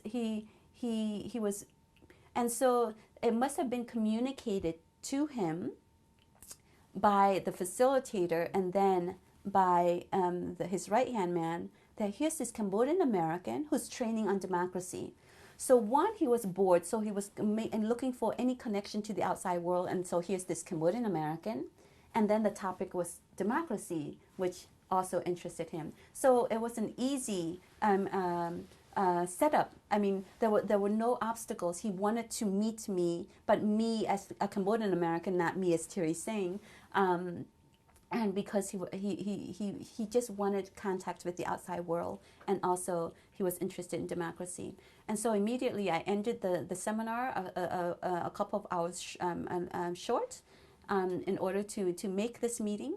And as we were driving out of the pagoda where I was training to Khieu Samphan's house, we ran into his right-hand man who was walking. And so we gave him a ride, and it was interesting because he couldn't even, we had to open the door for him because he didn't know how to open the door. And he's this very taut, very serious man. And as we were pulling, his home wasn't very far from the pagoda where we were training. So as we were pulling into this traditional Cambodian home, the home of Khieu Samphan, he must have heard the car because there were not many cars traveling on that remote road, because he walked out as our car was making the turn. And so I saw him from inside the car walking out, and it was like this. Because I knew him, I recognized him. It was as if I've known him all my life. And of course that knowledge was through public photos and public films. I've never met him. And so there was this instant reaction from me as when I first saw him from afar. And of course, I got out of the car and greeted him in the traditional Cambodian manner. And he looked at me, and I start saying, and thank you for allowing me to meet you. And then there was, as I'm speaking, there's something that went past his mind very quickly, but I caught it. It was it was a split-second reaction. And I forgot exactly, he must have caught something that I said. Because he goes, oh, and where are you from? And that question made me realize that I need to come clean with something. Because 6 months before, I had written an open response to his open letter. His open letter, which claimed ignorance of his responsibility in the regime, was published in the Cambodia Daily. And Yuk had forwarded to me when I was in Washington, D.C. Who's Yuk? Yuk Chang had forwarded to me when I was in Washington, D.C. And I'm sorry, this is now, oh yeah, and that's right. And then, this is not 1999, this is 2001. 2000 or 2001? It was after graduation. Now I'm confused exactly, but there's a timing in it because I had just done a paper on advocating for the International Criminal Court, because there was a big movement, NGO movement, and I was following this movement advocating for a permanent International Criminal Court at the Hague. And I was following, I had done a whole paper, I had just come from South Africa, having spent a semester there. So when I read this open letter by Kyo Sampan claiming ignorance, I was thinking of all the responses which I've learned and which I've adopted as my own personal beliefs and principles in why we need to hold him accountable. And so right away, as I'm reading, I'm responding. I thought, well, why don't I just write my response down? And then of course I composed a response and I sent it into the Cambodia Daily, and the Cambodia Daily published my response to his open letter. So now back to meeting him. So when he said, so where are you from again? Because I had signed Thierry saying Washington, D.C. in my open response. And so when I asked, it made me, I thought I needed to be proactive in telling who I am. So I said, I'm from Washington, D.C. It was me who wrote the response to your letter. And then I thought there was another, something that passed, his reaction changed. There was a steeliness, but then he came back again. And was engaging me in conversation again. I think part of it was that I did come, I was proactive in telling who I was, that I was open and honest about writing that letter, that I didn't conceal it. But there was a reaction from him, but then he continued with the conversation. And he gave, he talked, we could have gone on and on and on, but we were there for a good, I have written this down as well, but a long time. But then I kept looking at my watch because I had to be back in Battambang. And the road from Bailin to Battambang is a very remote road. And we couldn't travel in the dark. We had to travel before darkness fell. So, but he would have liked for me to continue the conversation with him. What did they talk about? We talked about his history. I knew that he was from Svay Rieng. I knew that he had been a teacher, so I tried, and I tried to be as direct, but in holding him responsible without being accusatory, because the whole time I didn't want him to stop talking. I didn't want him to kick me out of the house. I wanted to be there and have this conversation with him. The fear only came afterward when I was on the road, but the whole time I had the moral high ground and I was fully in control of the conversation.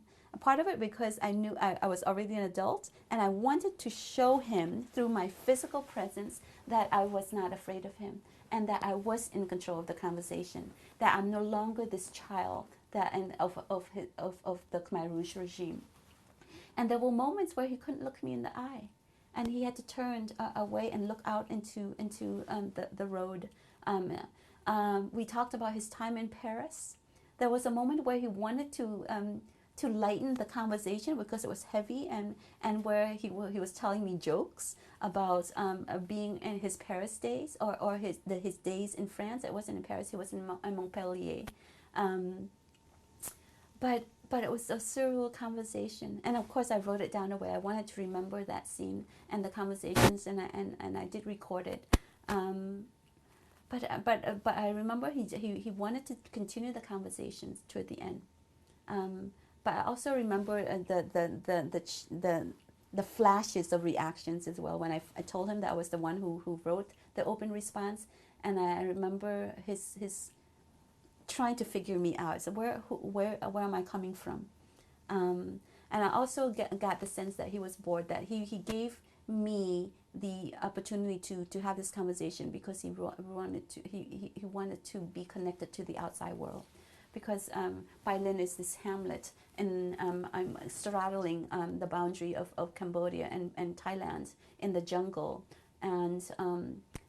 and by this time already the conversations of the Khmer Rouge Tribunal had already surfaced in 1997, when the co-prime minister sent the letter to the United Nations to start thinking about accountability issues.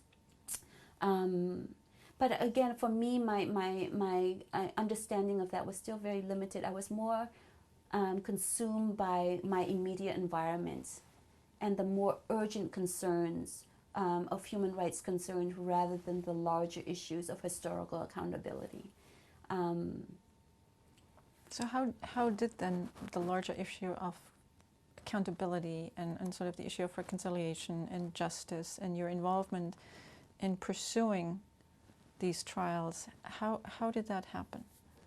It was an evolution. It was an evolution of, one, understanding the history of it, and that was Georgetown, and the larger picture outside of my own personal history, and then understanding the legal mechanism of it, the development of international law, and of course the 1990s, international law just mushroomed and exploded onto the scene, and it was, of course, with and it was pierced by the Yugoslavian genocide, by the massacres and the mess of the breakup of the Balkans, and then which attracted again international attention. So for decades we weren't thinking about international justice issues. We weren't.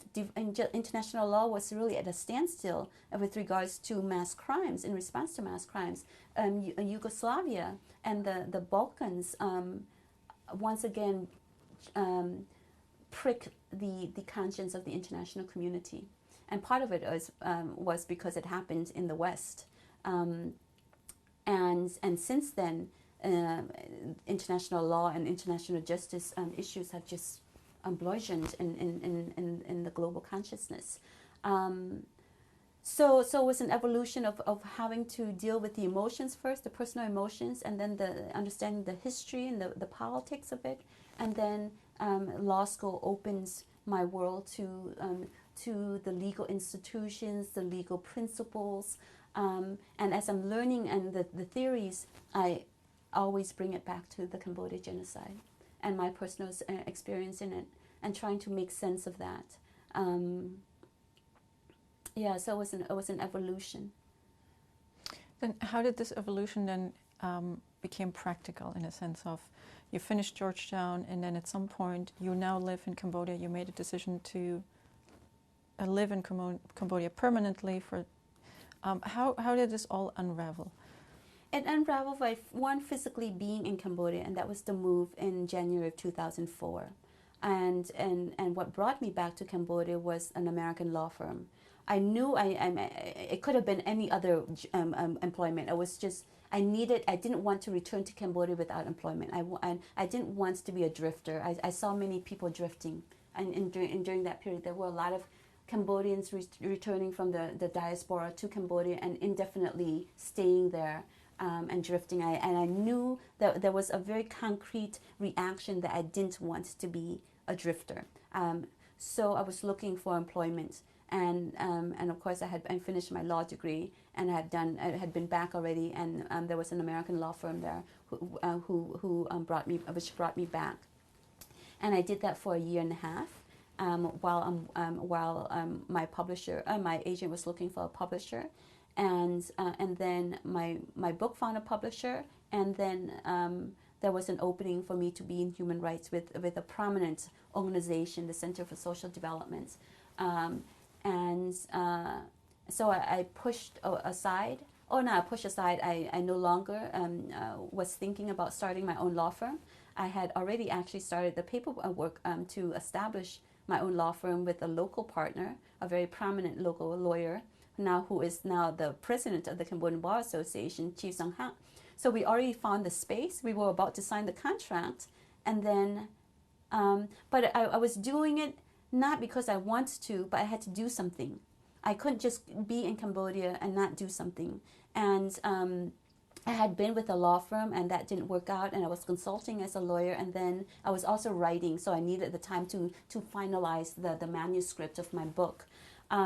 And so I was about, Chief Song Ha and I were about to sign the contract for this rental to establish this law firm, and then the opening came up for me to be human rights, and that was just so much more enticing, because if I had chosen private law firm practice and my own company, it would have been an investment that would have tied me up for a lifetime, and I knew I didn't want to do that. I saw enough. I'm glad I had the exposure to legal practice, and I did a lot of commercial law, a lot of land transactions, but I was very unhappy. And there was the thinking, if I'm going to do this, why not do it well and with actual real pay, and that's doing it in New York or in the United States or somewhere else. I mean, my pay was fine for Cambodia, but it was still low in comparison to what my friends were making. But it was good exposure. I understand the business side or the land problems. Now with the land evictions and the land issues, I understand, because I saw and worked on the private side in drafting the contracts, the land contract, and various other things. But it was the timing couldn't have been better for me to go into human rights. And it was the jump into civil society and human rights which gave me a platform to address the Khmer Rouge Tribunal, or to be involved with the Khmer Rouge Tribunal, and to address the international justice and accountability issues through this NGO, through this platform. And because the part of the work of any NGO in Cambodia, or most of the NGOs in Cambodia, was to do outreach with the local population on education, on human rights, on democracy. And so now it was just another topic on international accountability, international justice. So the vehicle, the medium, the institution, the platform were already given me through this NGO. And now it was just tying it to the Khmer Rouge Tribunal and then the justice issues. And again, my training came in perfectly, because I was not only a victim, but I'm a lawyer, so I can understand the technical side of the court. Whereas with the other NGO leaders, for them it was the historical, social side. So that's why it allowed me to really take on the issues and try to explain the complexity of the law and the Khmer Rouge Tribunal into the vernacular, everyday Cambodian language, and to do it again from the perspective of victim, but with the mind and the training of a lawyer, and I was also aware of the re-triggering of trauma, because I had been traumatized myself to a degree, not in a theoretical way, not in a way where I read about it or superficially experienced it, but I experienced, again, those dark years came back to be a very powerful instrument in my understanding of the others. And of course that history was many years ago, but had enough of an imprint which continued to live with me for me to be able to connect. Or I would like to think that I was able to connect. Take us to the time that you then became actually a civil party, and you became the first civil party at an international tribunal, such as the ECCC.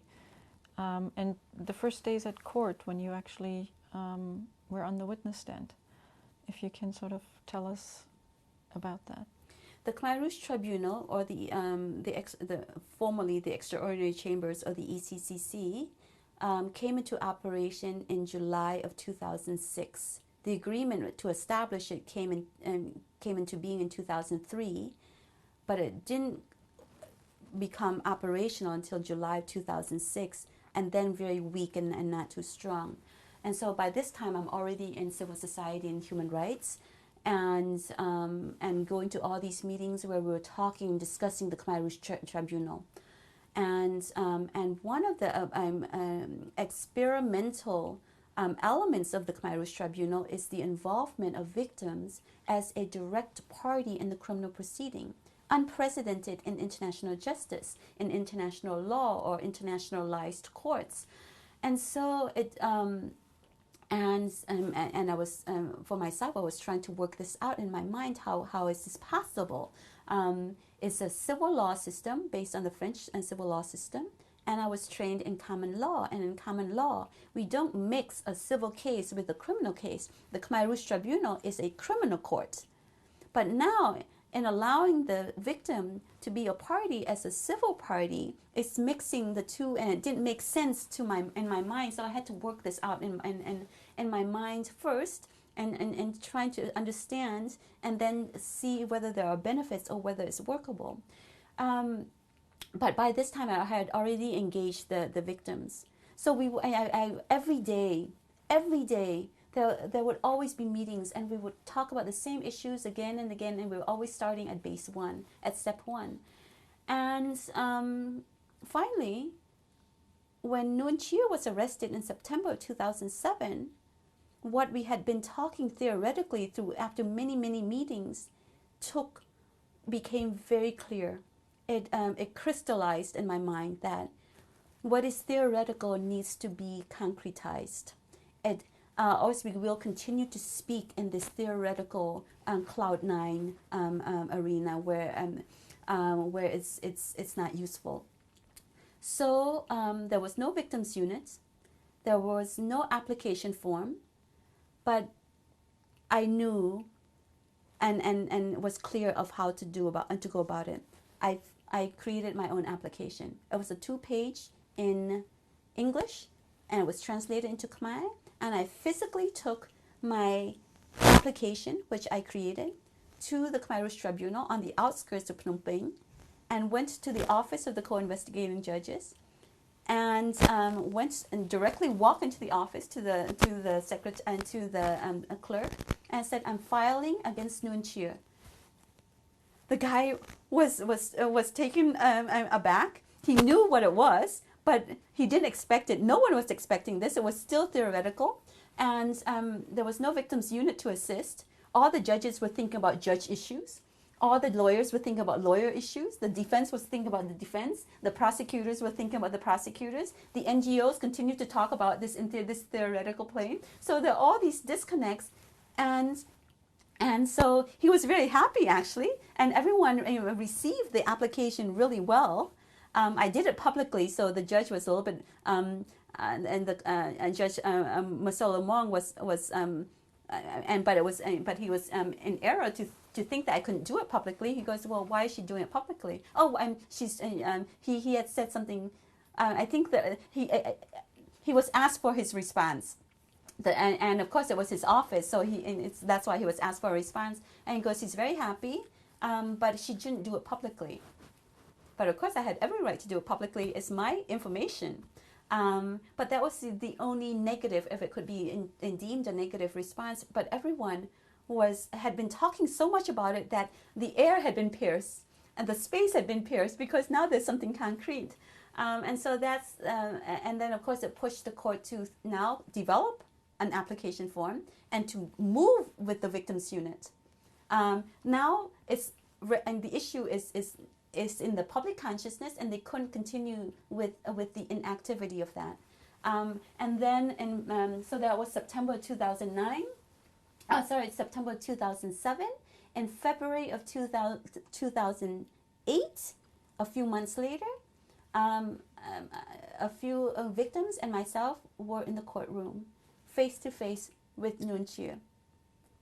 And it was not the big courtroom then, because they didn't have the big courtroom ready then. The chamber was not ready. The chamber was in a smaller room for all the hearings. And so we were even closer in proximity. The quarters were smaller. So we were even, Nguyen Chia was even closer in proximity to the victims, to me. And I was given my first opportunity to speak as a victim party, civil party, in forwarding my arguments with Nguyen Chia there, directly speaking with him, directly speaking to him. And it was on the topic of provisional detention. He's asking for release, and I'm forwarding the arguments which the prosecutors are also making, but coming from the perspective of a victim. And the arguments were, first of all, besides getting all the preface out and thanking the court and providing the opportunity for the victims, one, he needs to be detained provisionally, because if he were to be released, he could be killed in a mob violence. He could escape. He could tamper with evidence, and that would impact on my right as a party, because my interests are vested in him staying alive. Did you speak in Khmer or in English? And I spoke in Khmer. I spoke in Khmer, and I practiced. I remember I had written, and I still think and dream in English. I had written my points in English, and I had the paper in front of me in English, but I had enough of the vocabulary, the difficult vocabulary written out in Khmer already, that I was speaking in English. And by that time, I already knew what I wanted to say. And I had 20 minutes to forward these arguments and to have him listen and to do it in an official hearing. And it was the first time in legal history where a victim was a party and could make the argument directly against a mass murderer. It was thrilling, actually. I wasn't in the, and of course the auditorium, and the main auditorium was full, and they had big screens up, even though the chamber was not ready, and we had to use a different room for the chamber. But the auditorium was full, and they had the big screen up showing, and I was told by Peter Foster and the others that everyone was listening like this, because the anticipation had been built up. And I was speaking in Khmer, and was aware that I'm also speaking on behalf of the Cambodian people. It was, of course, it's a huge presumption to do it, but I was phrasing and careful to word that I'm speaking more than as a personal, as a private person. That I was speaking on behalf of the orphans class. And I was speaking in, of course, my vocabulary was limited in terms of making the sentence fluid, but the content was there, and it was still vernacular. And I was aware of this. I had, by this time, I had enough interaction with the Cambodian population to understand what is understandable. But I was told that the people were intensely listening. And they no longer I heard my accent, but heard what I was saying, and that there was a Cambodian face I wasn't in a flowing robe. I was speaking as a victim, as a party. Did you have direct eye contact with Nguyen Chia? I did. I was facing the court. No, actually, I'm sorry.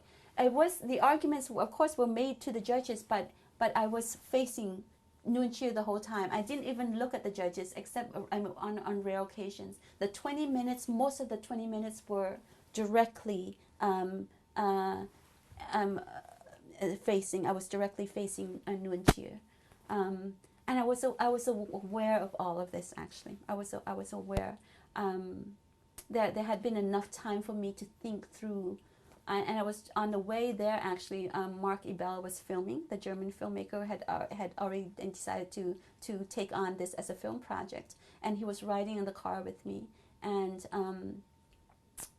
No, was he filming already? No, that was another. I'm confusing it with another occasion. I had my relatives from France with me, and I was rehearsing what I was saying. I had everyone in the choir. I had the radio turned off, and I said, "I'm going to ask for this time." And I knew, and I was speaking in Khmer already. And they were relatives from France, so I had my relatives there. My brother was there, my youngest brother, not my oldest brother yet. So it was an amazing experience on a personal level. I'm also aware of the larger significance, but it was a very on a personal level. It was an amazing opportunity, and I understand that. In the sense of accountability and seeking justice, how did your involvement match up to what your expectations are, or of justice and reconciliation? My understanding of justice has actually developed a lot as well. It's more nuanced than before. Before, I think of justice the way that most people think of justice, and that is solely through the court. The court is, justice to me was legal justice. And I think that's how we tend to think of justice. When we think of justice, we think of a court. We have a physical image, and it's the court. And we never need to add the adjective of legal, but it's solely legal justice. Since then, my understanding of justice has incorporated in poetic justice, social justice, and also the duration of claiming justice is longer and it's more comprehensive than just the physical, temporal months of the trial. And I understand that there are greater limitations to justice at this level, and I'm made to make a distinction, to draw a distinction between a simple murder and mass crimes. Because to this day, I think we still, even among the legal community, we still take the principles of the national court in trying a simple murder and viewing and taking those principles and applying them to mass crimes, but through the same lens, through the same narrow perspective. We should retain the principles, and they do apply to the mass crimes, but we need to use different lenses to apply those principles. And one example is the principle of the presumption of innocence, for example. In a simple murder, when in both cases, we need to presume, we need to retain the presumption of innocence. It's a basic principle which has no exception. There's no exception to this. But the way that we apply it, the way that we perceive it is different. But the problem is that we still are using the same lens when we look at the simple murder in a national court as we are through a mass crime. And here's the difficulty that it poses. In a simple murder, let's say a murder around and in the neighborhood around the corner. Who is the victim? The victim is probably a few individuals. Let's say 5 individuals are impacted by this murder, and those 5 individuals can speak on the crimes. Those 5 individuals are not expected to be neutral. But everyone else need to presume the innocence of that of the alleged perpetrator. The 5 individuals who are the victims are not required, and it would be strange for them to continue to hold the murderer and the murderer or the rapist in a neutral lens, in a neutral perspective. So that's a simple murder, a simple rape case, a simple crime in the national court. We have the minority being the victims. But in a mass crime, when other mass crimes, the equation is turned upside down. The victims are the majority in society who have every right to speak about the crimes. Plus, with mass crimes, there have been so many written articles and books on the situation, on the politics of it, which doesn't exist in the simple murder, on the there's so many other issues. And so now society can speak generally. So the presumption of innocence work in a society where the majority are victims who have the right to speak and the neutral public is the minority. But and so this came up, of course, recently when I tackled case 03 and 004, when I was accused of violating the presumption of innocence, and I said, hold on, I'm not speaking as a neutral observer. I'm speaking as a victim in charging terms. And not only I, but everyone else who hold these individuals responsible can speak in this way. And it changes, turns the presumption of innocence principle upside down. We still retain it, but now we have to view it through different lens. And so those issues have been, the nuances are more distinct to me now. And it's only and it's been through the development of my engagement of the Khmer Rouge Tribunal. And so that's one example. So back to the larger justice issues,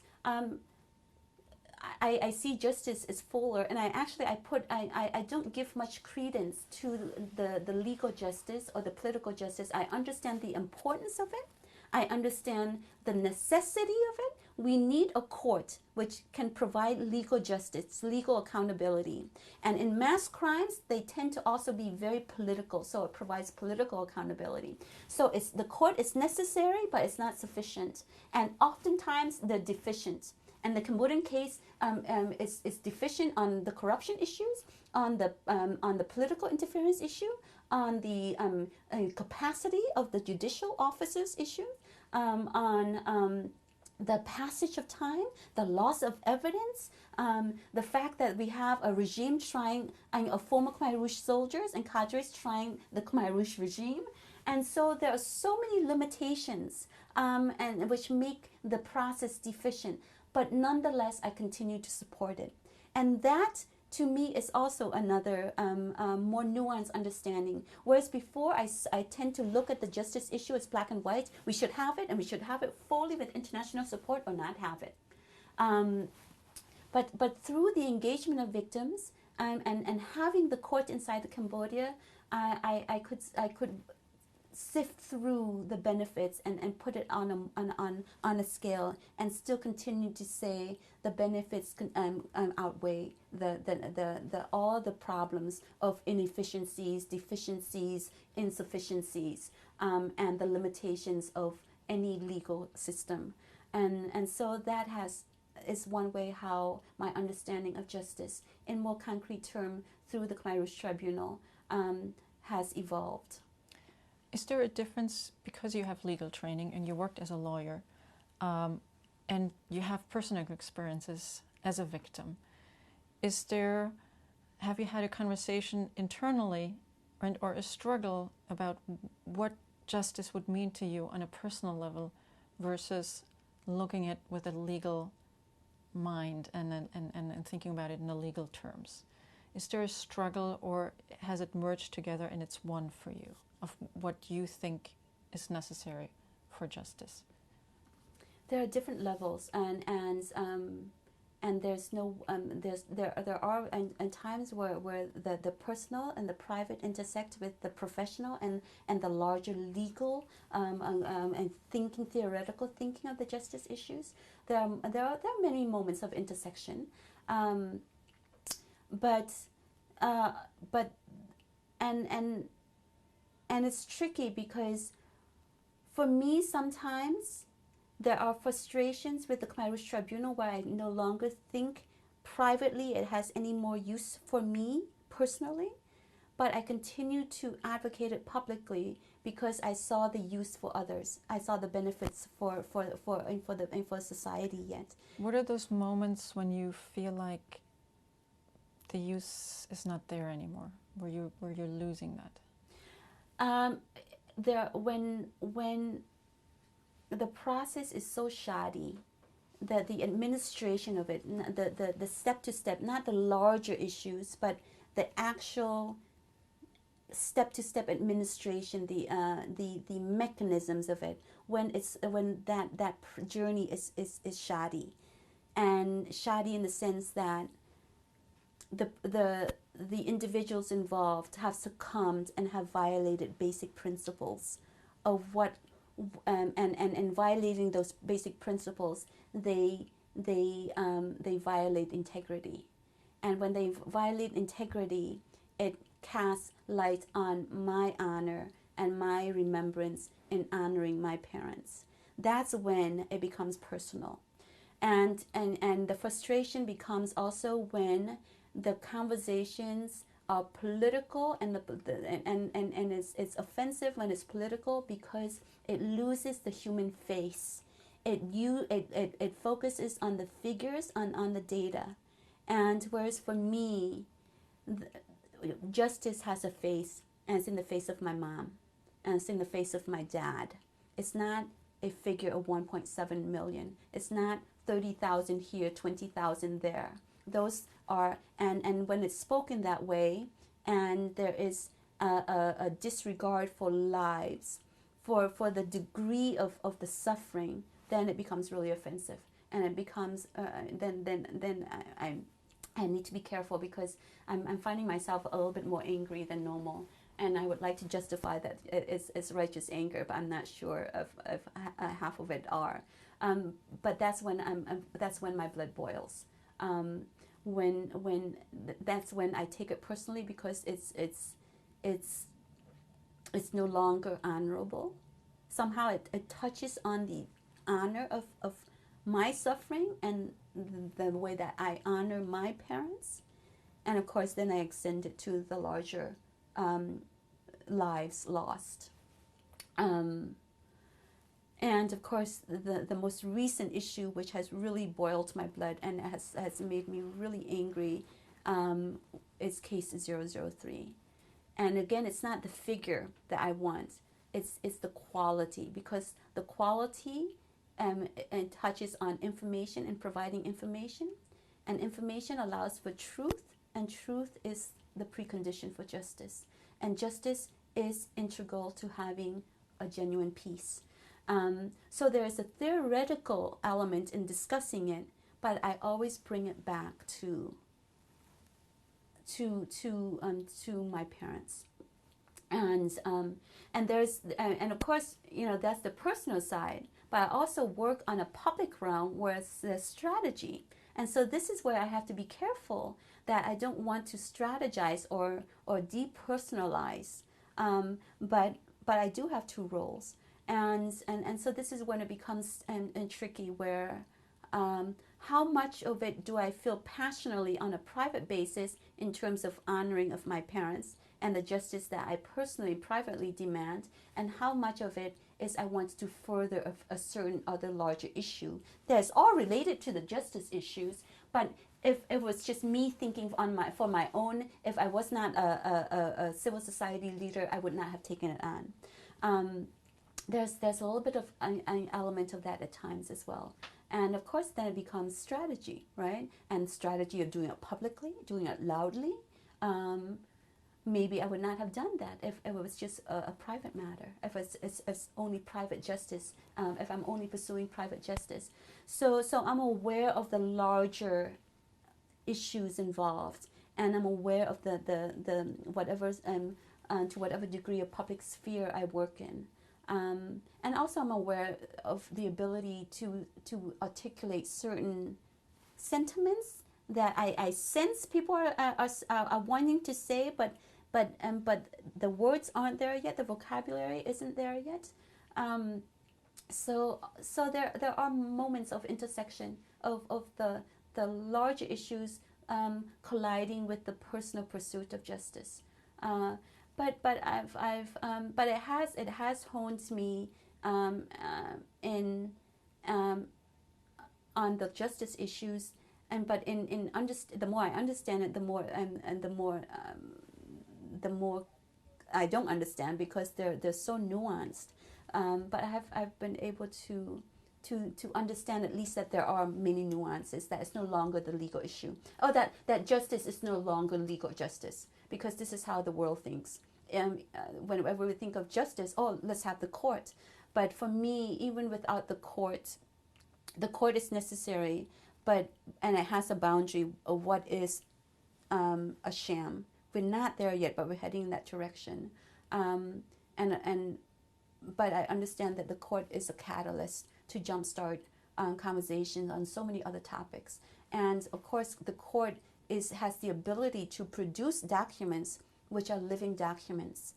And if we want education, these will be the documents which have legitimacy to a large degree in enlightening, in shedding light on a very dark period where many Cambodians are still asking why. And so that's really for me, the justice issue. The justice issue is integrally related to the educational issue and to the information issue. And we need that to continue to be in the public sphere. We need the court because the court is the giant in the room. It's the elephant in the room. We can still discuss those issues, but it's more relevant, and it attaches deeper when we have an object and everyone is at one time speaking about it. And that's the importance of the Khmer Rouge Tribunal, and that's why I wanted to prolong it, but not at any price. You were talking about it, how your personal journey and your personal drive really has been in the last 10, maybe 15 years even to understand, and even longer, to understand what happened to you and what happened to your family and what happened in Cambodia. And you have involvement in 001, the first case. You have involvement in the second case. You've been trying to initiate the third case, if possible.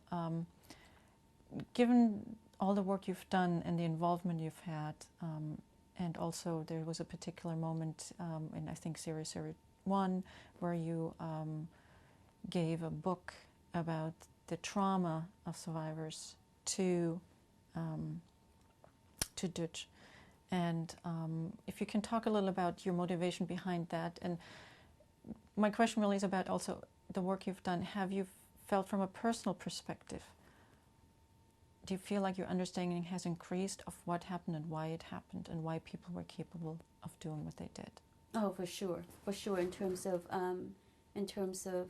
understanding, because I've had many years since the writing of my memoir to engage in a more intensified manner and in a more focused manner on just the Khmer Rouge period, not only the legal aspect of it but the historical aspect.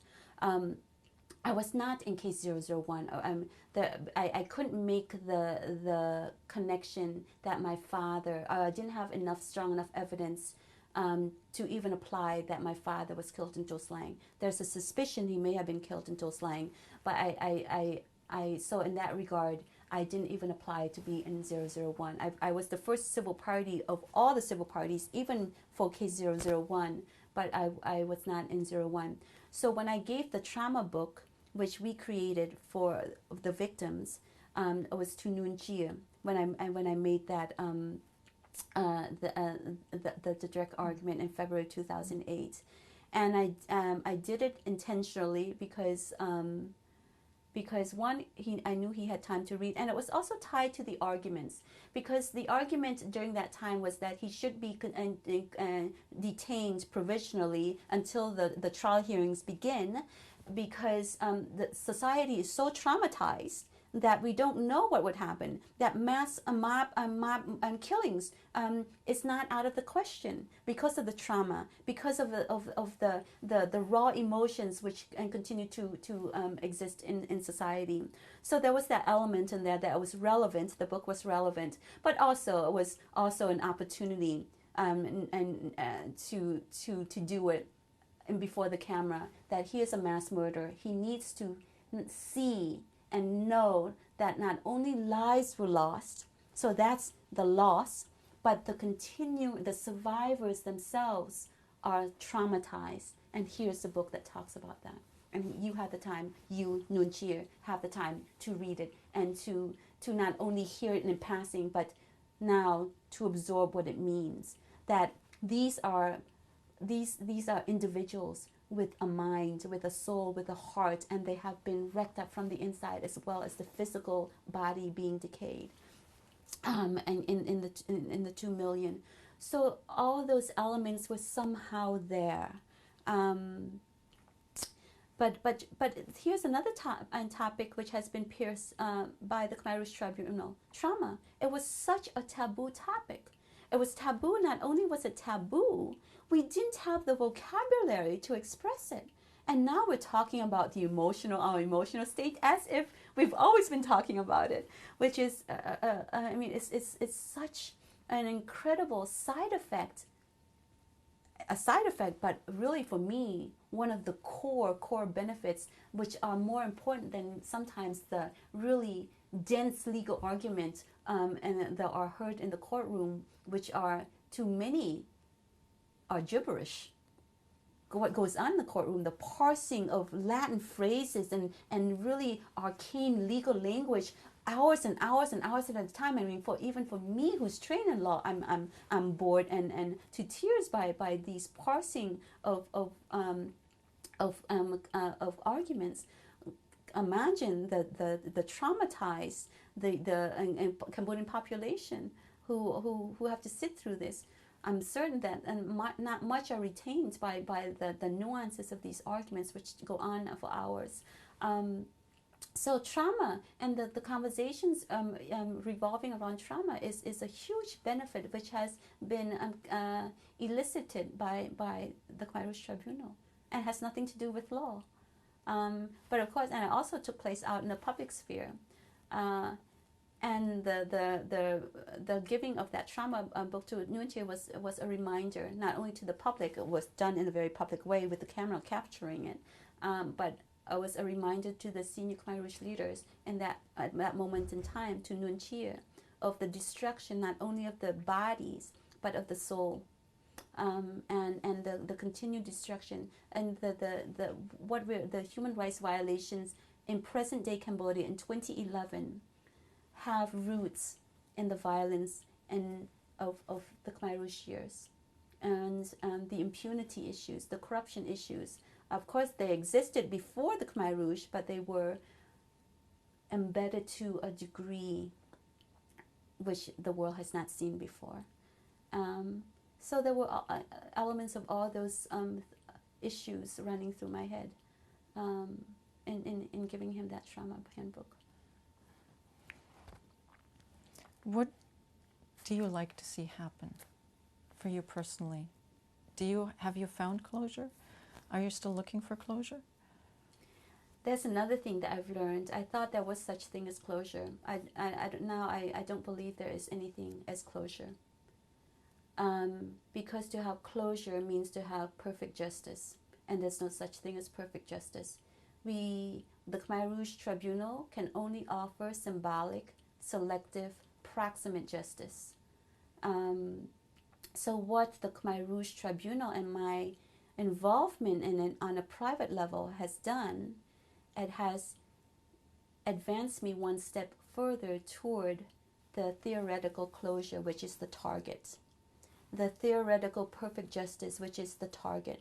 So there's a destination which I already know beforehand is not attainable, but it provides a direction, and it's in that direction that we want. So I'm 1 or 2 steps closer from when I started and being directly involved in the Khmer Rouge Tribunal, and maybe my journey toward justice and in the pursuit of justice maybe is a few more steps more advanced than the others who are only starting, because I had an early start, and my early starts was provided by the fact that I had space and security in the United States, living as in the United States to have begun the process maybe a few years earlier, or earlier than the others, and the Cambodian people now are only starting to address these issues.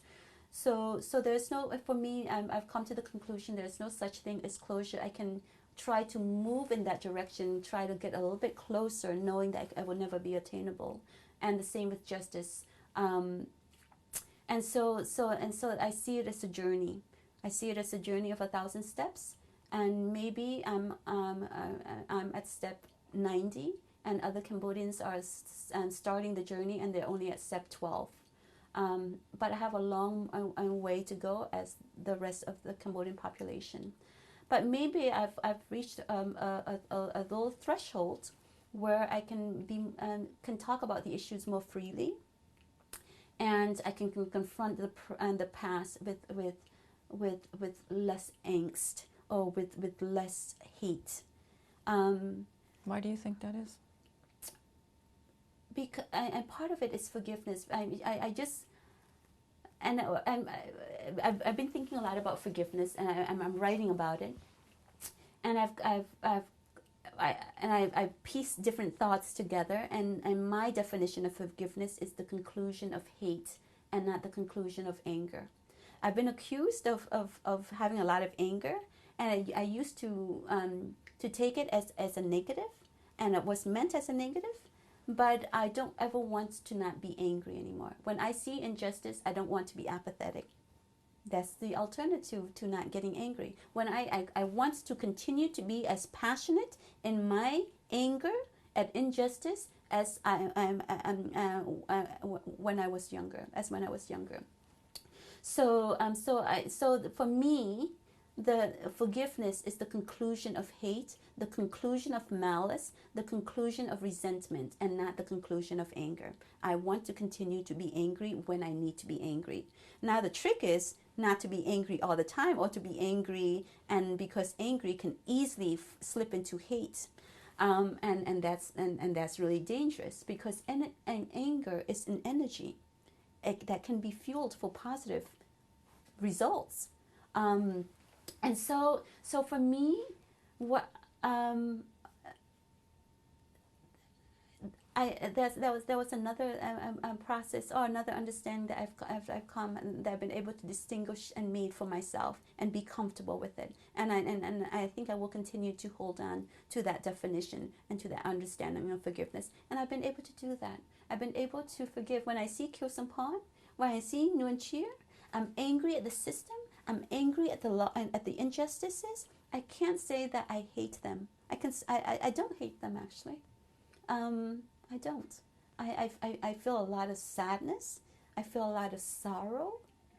I still have a lot of emotions if I think of if I allow my mind to continue with a certain strand of thought.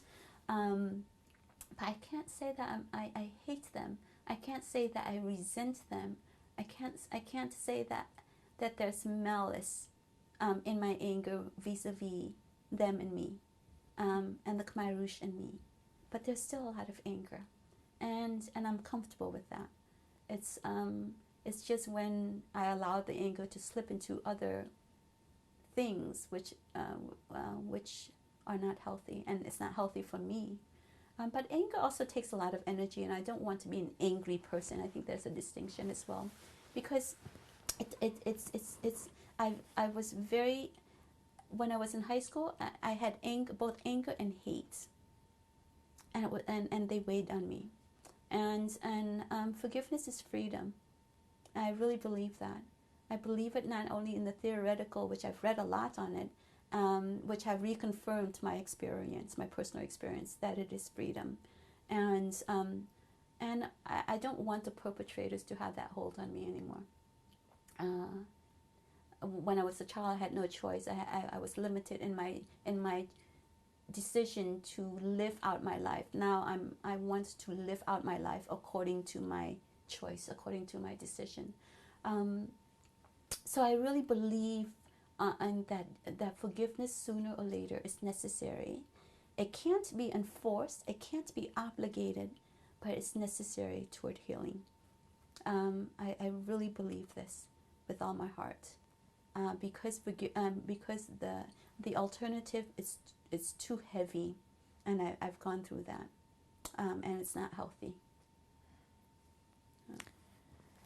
If you were to you wanted to say anything to the current young generations and or future generations about having gone through the experience that you have, and thinking about how to possibly prevent such occurrences, what, from your experience, what would you want to tell them, or what would you like them to know? To read a lot, because reading connects. Reading brings one outside of one's shell and one's personal experience. And in particular for Cambodians, we don't read. And we, of course, everyone has an opinion, so we can have an opinion based on informed information or based on emotions, which tend to have the inclination of being irrational, especially if fueled. And so my biggest now campaign is education. Education in terms of not education in a formalized way, of course we need that, but reading. I'm a reader, and I've seen how through reading I've used ideas and principles to help me heal. And that's really the only way, because if we're just relying on our own personal experience, if we're only relying on our parents' experience, they're extremely limited. And not only extremely limited, they can be not firm foundations or firm principles to rely on, because they themselves are in need of healing and are broken. So reading, and then also to be generous in giving space for understanding. We tend to rush, all of us, not just Cambodians, tend to rush to conclusions, to judgments. And we know we are so limited in our understanding, and there's so many different ways and nuances to understanding a situation. And so we need to learn as much, and then in learning we need to open that space for understanding as much as possible. And not to index whatever we hear, but not to rush to judgment. And that's what we did with the Khmer Rouge. The Khmer Rouge experiment based on irrational fears and not informed decision. They were so limited in their understanding, and that a part of it was they didn't read enough to understand other cultures. Because what does reading do? It allows us to transport ourselves into the lives of others. And the more we read, and if we read diversely, the more that we, not necessarily, but it opens the opportunities for us to understand from the other perspective. And if we don't read, there is this fear to exclude, when we should be reading and opening up that space for other understanding and other interpretations. For me, that I really see, in particular for Cambodians, everywhere we need that, but in particular for Cambodians, we do, because we're not reading, and we'll constantly have a knee-jerk reaction and rushing to judgment. And then, of course, it's contextualized by the paranoia, of a lot of historical manipulations of the population, of the individuals, that the combination, the mixture is not a good one. So for me, with the young people, and this would be my, not advice or suggestion, but the focus we need to concentrate on. Not just the formal education of memorizing, but reading, which is, and reading broadly, which doesn't guarantee, but it has a lot more chance of opening the mind up and opening the space for understanding. And understanding is what we need, of ourselves and of the others. And of course, we need to understand of ourselves in order to understand the other. Because if we don't understand ourselves, the other is just a version of ourselves, but not ourselves. And so there is a special emphasis for Cambodians to do this, because the trend is not a good one. What is happening now in present day Cambodia 2011 is really, I see a lot of the negative recurrence of what happened in 1975, class warfare, the chasm between the rich and the poor. That was what happens. between the city and the town, and the city people and the rural people. The lack of understanding and the lack of communication between in this chasm. And why is that? Well, there is no reading to understand the other. And how do we understand the other? We can have a conversation with them, but that's still limited, and we should do that. But I really believe there's a special emphasis and need for Cambodians to do this. And you know, we don't have a long history of education. We only have high school education. The establishment of high school in 1920 something. And when my great uncle and when my father graduated from middle school, he was only one among 200 for the whole country. And this was like the 1960s. So when we talk about the Cambodian intellectuals, it's really only the Cambodian intellectuals that is not on the plane of the way that we think of American intellectuals, for example. And so when we say, oh, the Pol Pot was an intellectual, well, no, he wasn't. He was given a scholarship based on connection to France. He failed in the radio in his course. And then he was caught up by the movement of the day, which was communism. So the only true intellectual in terms of academic credential that is of substance is Khieu Samphan. The others aren't. And so this is the problem. Even, you know, I think of even my family, who is an educated family, but to this day they don't read on a regular basis. They got their degrees, and for them it's very demarcated. It's education, now it's work. And there's no involvement or a continuation of that life is education, and we need to really ingrain that into the Cambodian population, or the Cambodian people in particular, because education is a relatively new. We had libraries in the Angkorian times, but there have been so much turmoil and disconnect since then that there is a more special need for Cambodians to read, because we're not reading. Thierry, I want to thank you for sharing your story, and thank you very much. Thank you, Karen.